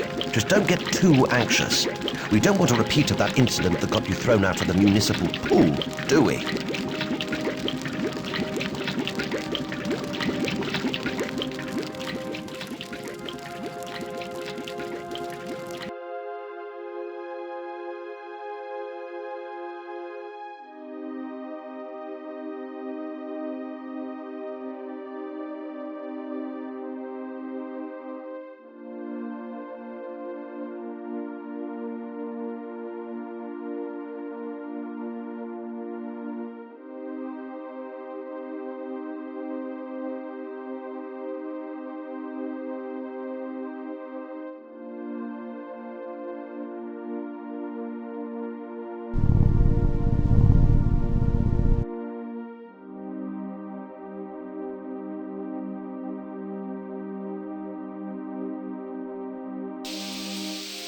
I was right. The water has cooled down the lava so much that it is solidified, so I can cross safely now.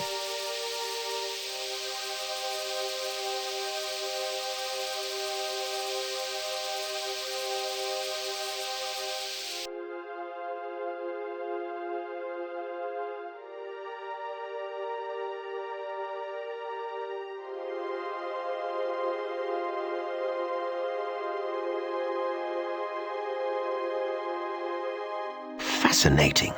There are little symbols carved onto 3 of the crystals. Unless I'm mistaken, they're ancient Greek characters. There's a delta on the purple crystal, a beta on the green crystal, and a zeta on the blue crystal. I think that's probably significant in some way. And what's this? A blue crystal all on its own.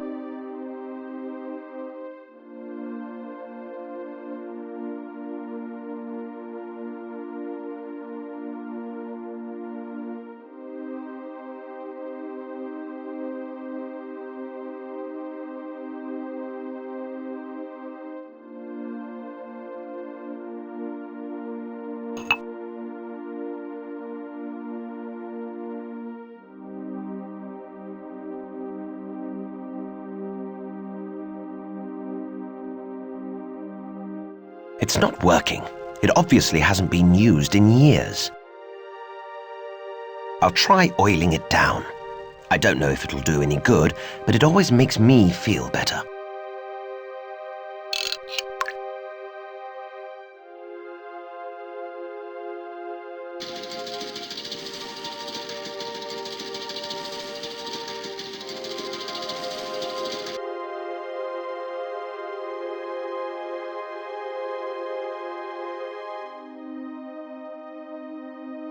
By Jove! An entire city under the ground. This could be the archaeological find of the century.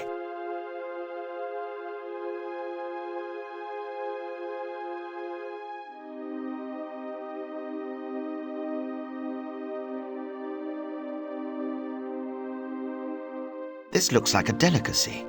Maybe I could trade it for something less exotic to eat. I'm not hungry enough to eat this.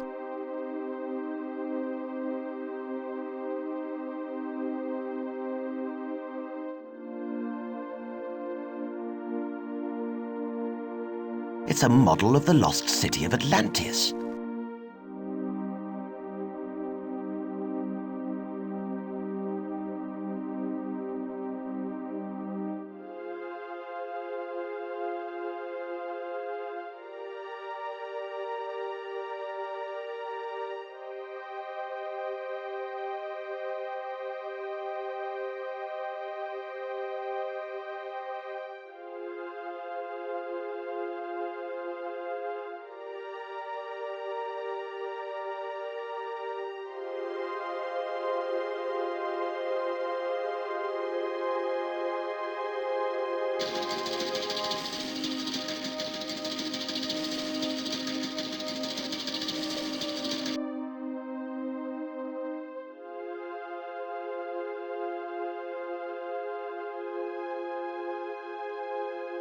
Each pedestal seems to have a small indentation on it. I should be able to place things there.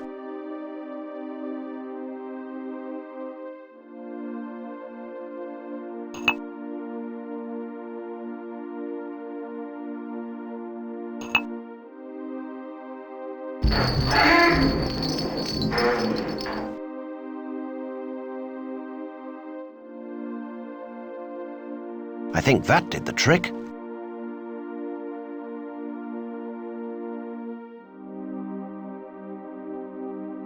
Now Nematode can get his submarine into Atlantis. I should go and signal him now.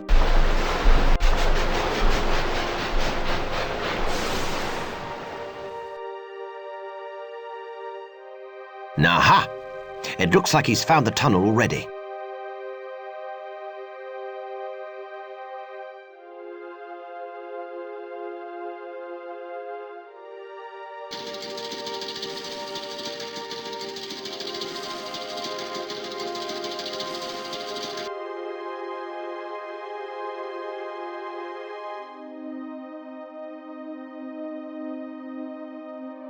Well, Captain, I did my part of the deal. I got you into Atlantis. Now you must give me that map for the Reef of Doom. Oh, all right. Here it is. Use it wisely. Those are uncharted, shark-infested, pirate-ridden waters. Very dangerous to those who don't know what they're doing. Captain, I've been to the moon in a converted steam engine. I've travelled to the bottom of the sea in your submarine. I've visited the most debauched vermin nests in the East End of London. Goodness, I've even been into my manservant's bedroom. Give me some credit. I've faced some pretty horrible things over the past few days. If you think you're man enough, then go ahead. But don't say I didn't warn you. Now, how about this place? Where are all the mermaids, then? Did you tell them I was coming? Did you? I hate to be the one to break the news to you, but it appears they've all left. All of them? Where have they gone? Apparently, they've formed a synchronized swimming team and have gone on a tour of tourist hotspots in the Mediterranean. No! No! Well, I'll be off then.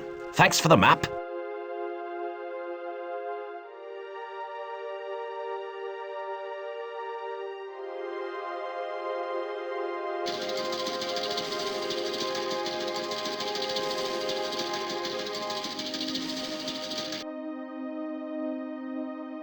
This is a detailed map showing how to get through the Reef of Doom.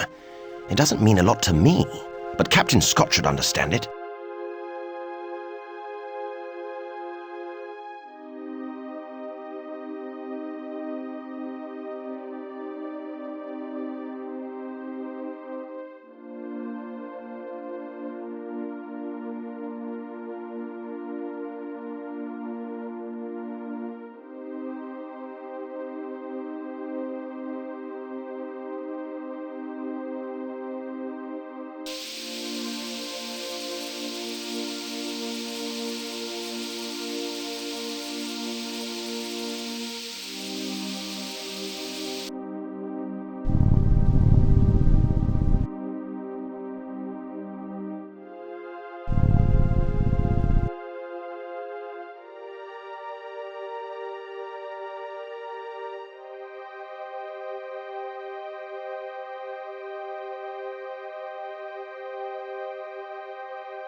I've finished my business on this idyllic island.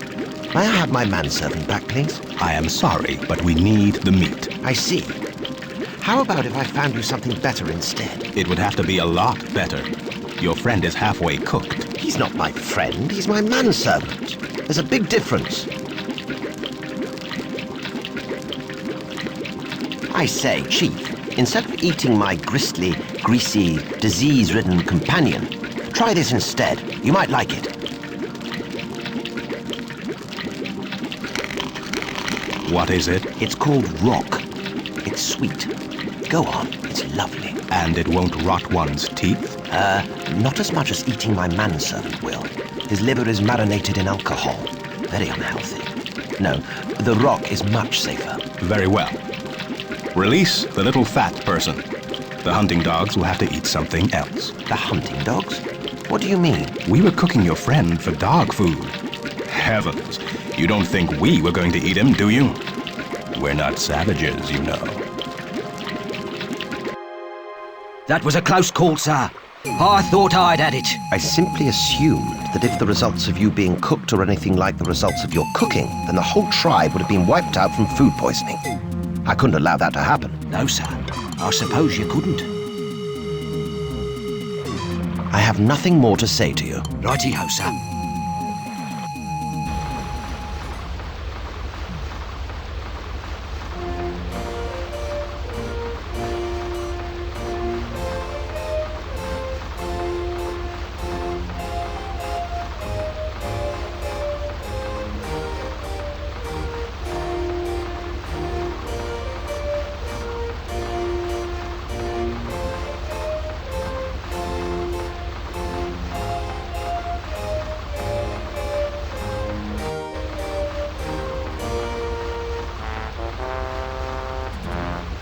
I will talk to you later, Captain.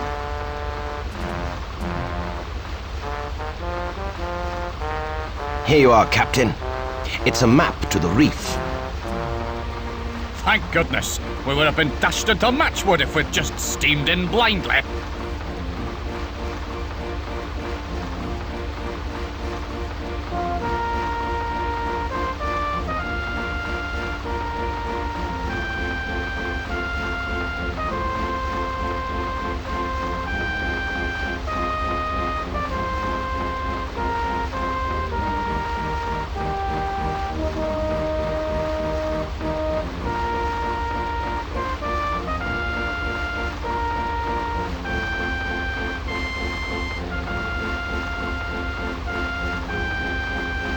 We're through! Let's find this island of yours, shall we, Mr. Fanshawe? Capital idea. By the way, I must congratulate you on your navigational skills. I don't think anyone else could have got us through that reef alive. It was touch and go, Mr. Fanshawe. I did not think the engines would have held for much longer. They're no built to take that kind of stress. Ship ahoy! Ship ahoy! Another ship? In these waters? We'd better investigate. And if they found an easier way around the reef, I want a refund.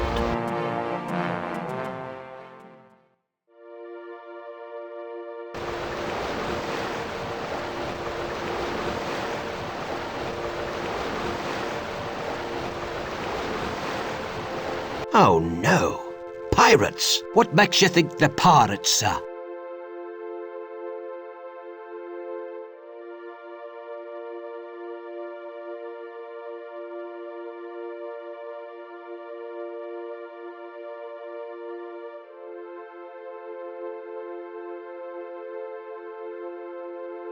Oh, just a hunch, mossup. Just a hunch.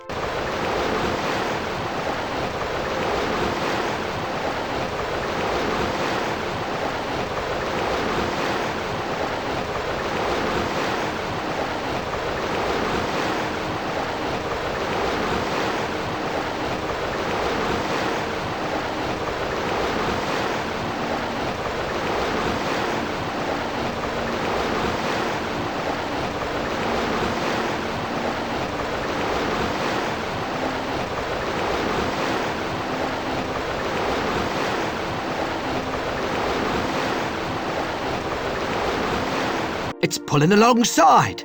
I think they want to talk to us. Ahoy there, me hearties! Hello, Piers, old chap. Bet you didn't expect to see me here, did you? Like my new set of sails? What do you want, Rafe? You creepy cove! Oh, it's perfectly simple, Piers. I want you. Come over to my galleon. It's not going to be much of a race if we're on the same ship, is it? I think it could possibly turn out to be a dead heat in that case, don't you? Things change, Piers. It's not about racing anymore.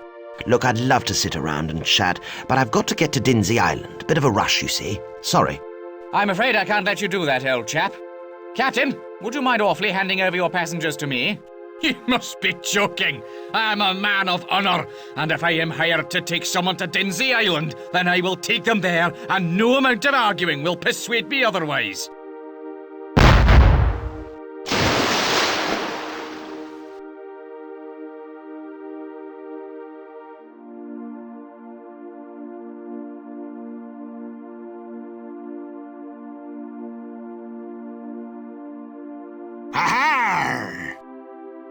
Well, I think that captain gave in far too easily. I definitely want a refund from the cad. Hello, my little captives. How are you doing? What's the meaning of this, Kingpiece? Is this some pathetic attempt at cheating so that you can win the bet? Piers, calm down. I've already won the bet. I've been to Densey Island. I don't believe it. How did you get there first? It was quite simple, really. While you were messing around trying to charter a ship in London, I bribed the harbour master to let my ship through the blockade. I had a massive head start. Yes, this ship of yours. What manner of vessel is it? It's a genuine antique, but since it was second-hand, it was obviously cheaper than buying one new. And it came fully crewed by men who appreciate my way of doing things. Yes, pirates. I can see that. But if you've won the bet, what do you want with me? Well, when I got to the island, I met this affable chap called Dr. Densey, who, strangely enough, you neglected to mention when you proposed this journey, Piers, you naughty boy. You met Dr. Densey? Yes, we got on like a house on fire. I really admire what he's planning to do with his gene machine, and, well, to cut a long story short, we've teamed up. I said that I would track down the people who were trying to thwart his plans, and he will make me commander of his armies. And as you are no doubt aware, he who controls the mutant hordes will control the planet. You're as balmy as he is. Oh, Piers, can't you see that genetic engineering is the future? Imagine cows crossed with elephants. Think of the rump steaks you could have. Think of the cowpats. Imagine humans crossed with sheep.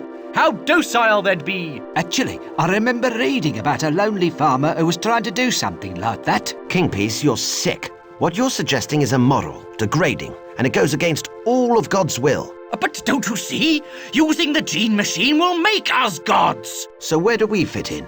Why haven't you killed us if you think that we're a threat? Isn't it obvious? The doctor needs raw materials for his experiments.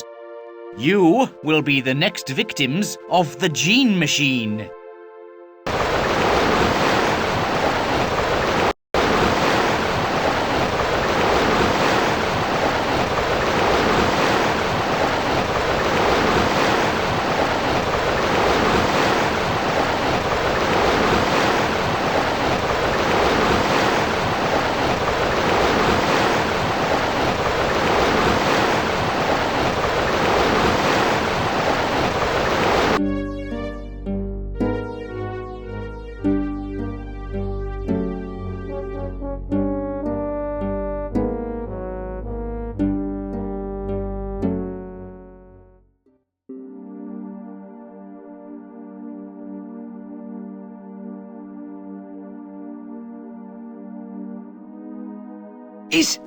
Is that the gene machine? Don't be silly, Mossup. It's some sort of flying machine. We're dealing with a mad doctor here. Goodness knows what other things he's invented.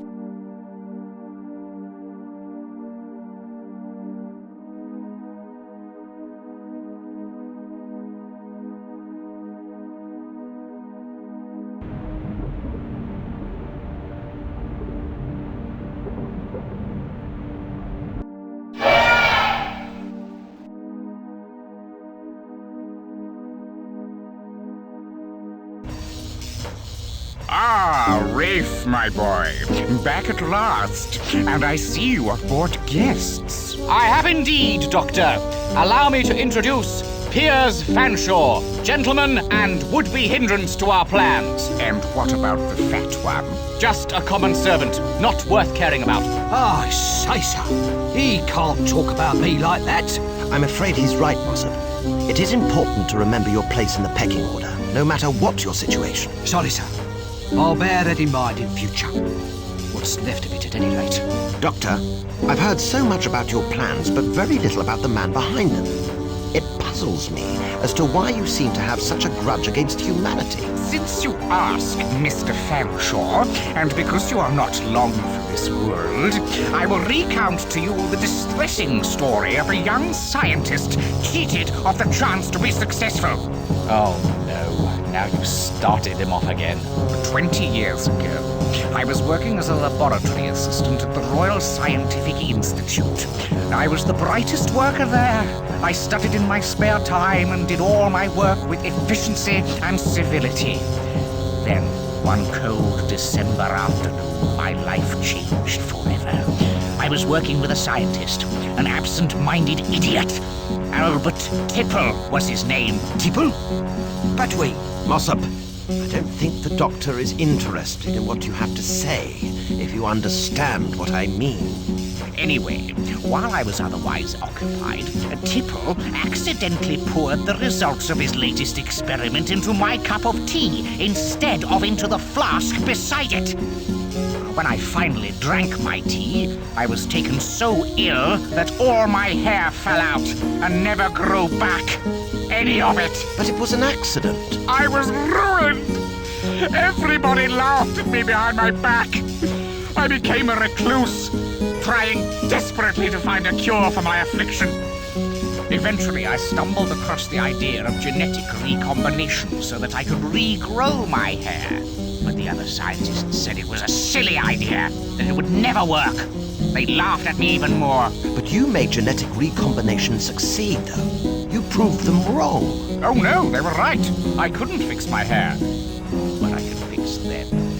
In the course of my research, I worked out the plans for my gene machine and how I could use it to take over the world. How did you manage to build it all by yourself?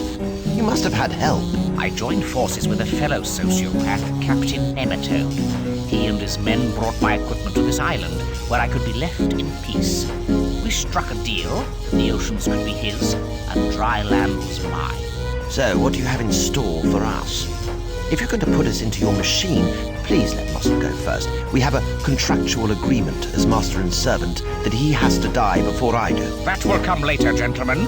Right now, you're just in time for a little demonstration of my amazing gene machine. Today, we are experimenting with flight so that my armies can bring a new terror to the battlefield. Death from the skies. This should be good. Witness the vicious attack dog, prized by the criminal fraternity for its innate savagery. Witness the hunting falcon, a quick and ruthless killer, trained to hunt the target of your choice. Both experts in their field, but imagine what would happen if one combined their most dangerous attributes. Reef, throw the switch, please. Right-ho, Doctor.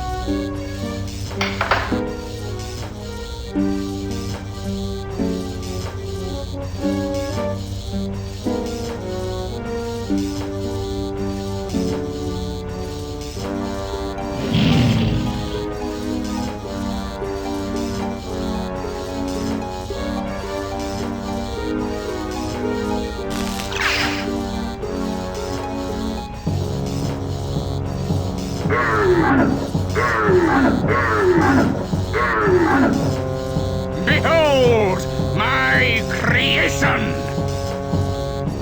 Good Lord. Right, the show's over for now. Put them in one of the cages, Rafe. I will deal with them later. Well, that's it, sir. We will be put into that machine and be transmogrified into something ghastly. Look on the bright side, Mossup. In your case, whatever you are turned into will doubtless be an improvement. I'd just like to say, it's been an honour working for you, sir. We're not finished yet, my dear chap. I'll find a way out of this. If I don't get back to England alive, I don't even want to think about what Mirabella will do to me. So, what shall we do next, Mossup? I wouldn't like to say, sir. I'm sure you've a good plan as usual. This is another fine mesh you've got us into. Sorry, sir. How shall we escape, Mossup? I don't know, sir.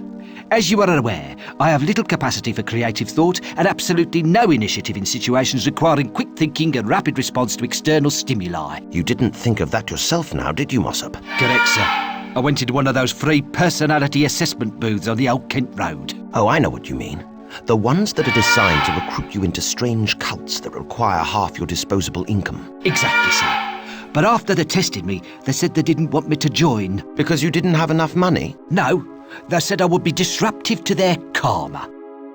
I have nothing more to say to you. Righty-ho, sir. Looks like a victim of Densey's experiments. There's no point in talking to that. Ugh. What kind of horrible, slimy creature is that? I don't think we want to know, sir. Considering I don't even know what's on the other end of that tentacle, any form of attack would be quite foolish. That looks like one of Densey's early experiments. A resounding failure, I suspect. Hey, ugly person. Oh, me? No, I'm talking to your better-looking friend. Oh. Of course I'm talking to you. Good grief, you're stupid as well as cosmetically challenged. Yeah. Let us out! No. I'm not supposed to do that. I need to go to the toilet. You've got to go where you're sitting, like I do. I want a separate cell. I can't lodge with the servants. I can put you in a cage with one of the other animals if you want. No thanks. At least I know what kind of animal Mossup is. I'll talk to you later. I'm too busy being incarcerated. Psst. Psst. I don't know what you are, but help us get out of here and I'll try to help you. Did it hear me? I don't know, sir. Maybe it did, and it just hasn't got a mouth to answer with. I wonder what the rest of it looks like. Good point, Mossup. Actually, I'm not sure I want to see what it looks like at all. It might be horrible. Do you do tricks, or can you only drool? What do you mean? Well, do you fetch a stick? Roll over and die for your country? That sort of thing. I've never tried. Would you like to learn? Yeah. All right. We'll start with something simple, like a somersault. How do I do that? Right. You start by taking a long run up to get some speed, so step back a few feet. To here? Just a bit further.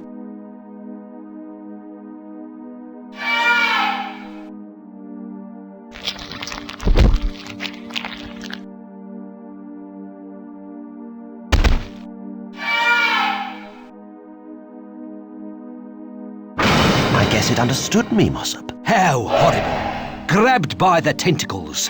Are you going to free that creature for saving us, sir? Not just yet. You saw what it did to our captor. We'll let it out later. Much later.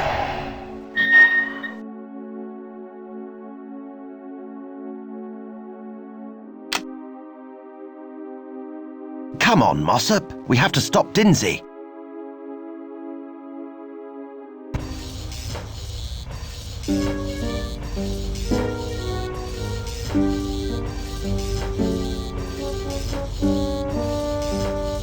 I think I should prepare a surprise for the Doctor before I reveal my presence. This should foul up his dastardly machine.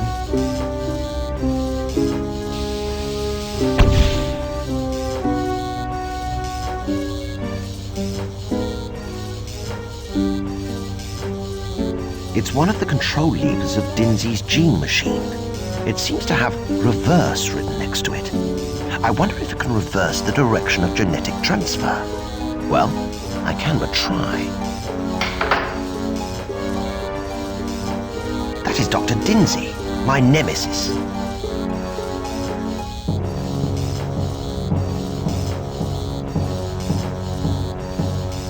I say, Densey, over here. Fanshawe, how did you escape? Oh, never mind. It was probably with that idiot assistant of mine. I shall have to deal with you myself. Hold on a second, old chap. I actually came to tell you that I think your machine is fascinating, really fascinating, and I'm awfully impressed. Because I'm afraid Kingpiece has misled you as to my intentions. I don't want to stop you. I want to join you. Sir, I can't believe it. Not you, sir. Shut up, mossup. You're nothing but a worthless piece of detritus in the sewer of humanity. You don't belong here with gentlemen such as the Honourable Dr. and I. But, sir, I never expected you should show me any sort of respect or common decency, what with me being a lowly manservant. But I at least thought that you liked me. Liked you? I tolerated you at best. The folly of the lower classes, eh, Densey? Now, go and stand in the corner, mossup. I will deal with you later, after I've discussed the finer points of genocide with the doctor. Well, Fanshawe, I have to say I'm shocked and more than a little impressed. I had no idea you felt exactly the same way as I do about the world. But wait a minute. How do I know this isn't a trick? Well, my dear chap, for one thing, I could have escaped when I had the chance, and yet I came to talk to you. And for another thing, I may have a solution for your lack of follicular activity. My hair? You could restore my hair? I certainly think I could help, but I'd need to get a good look at your pate. May I come a little closer? What if this is a trick to get closer to me? Well, all right then. Stand on that pedestal over there so I can get a better view. I won't come any nearer. Very well. How do I look? Quick, mossup, run! Get help! I'm not leaving you, sir, no matter how badly you treat me. Hurry, mossup. Grab the doctor and beat him to a pulp. Not likely, sir. You defend him and give me a good thrashing. Now, mossup. Throw the switch now! You don't like me anymore. You've joined the dark side. Oh, for crying out loud, mossup. It was just a trick. Throw the switch. What? A trick? You mean it, sir? You're still one of the good guys? Throw the bloody switch, you fool!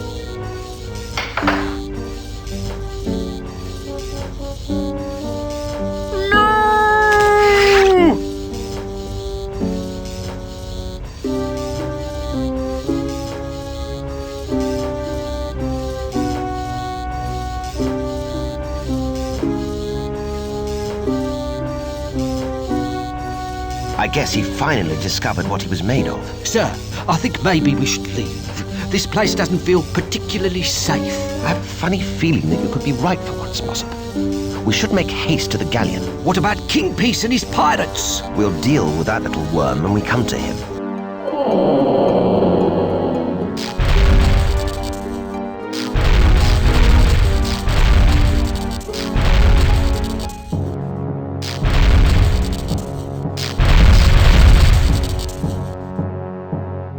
I think this extinct volcano has just reawakened. Maybe we should wait and see what happens.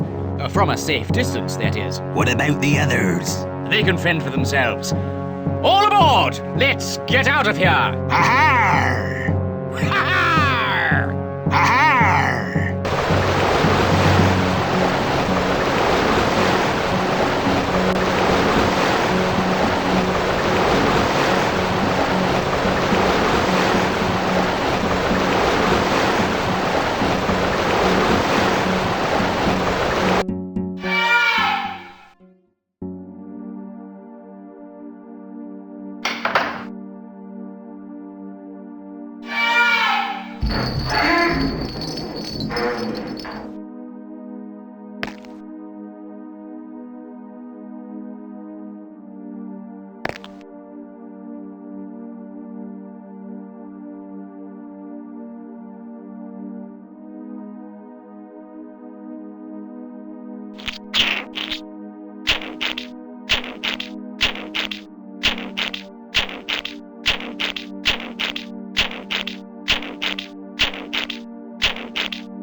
A machine to let man take to the skies? Good grief! Is that mad doctor out to defy every law of nature?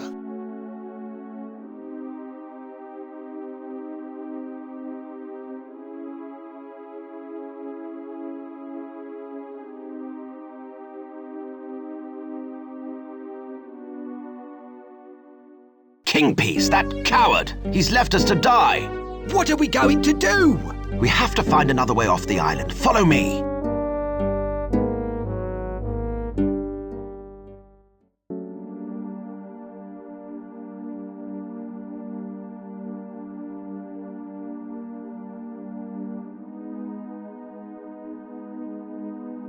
So, what shall we do next, Mossup? I wouldn't like to say, sir. I'm sure you've a good plan as usual. I have nothing more to say to you. Righty-ho, sir. You're not thinking of using that, are you, sir? It's our only hope, Mossup. Climb on and pedal for your life.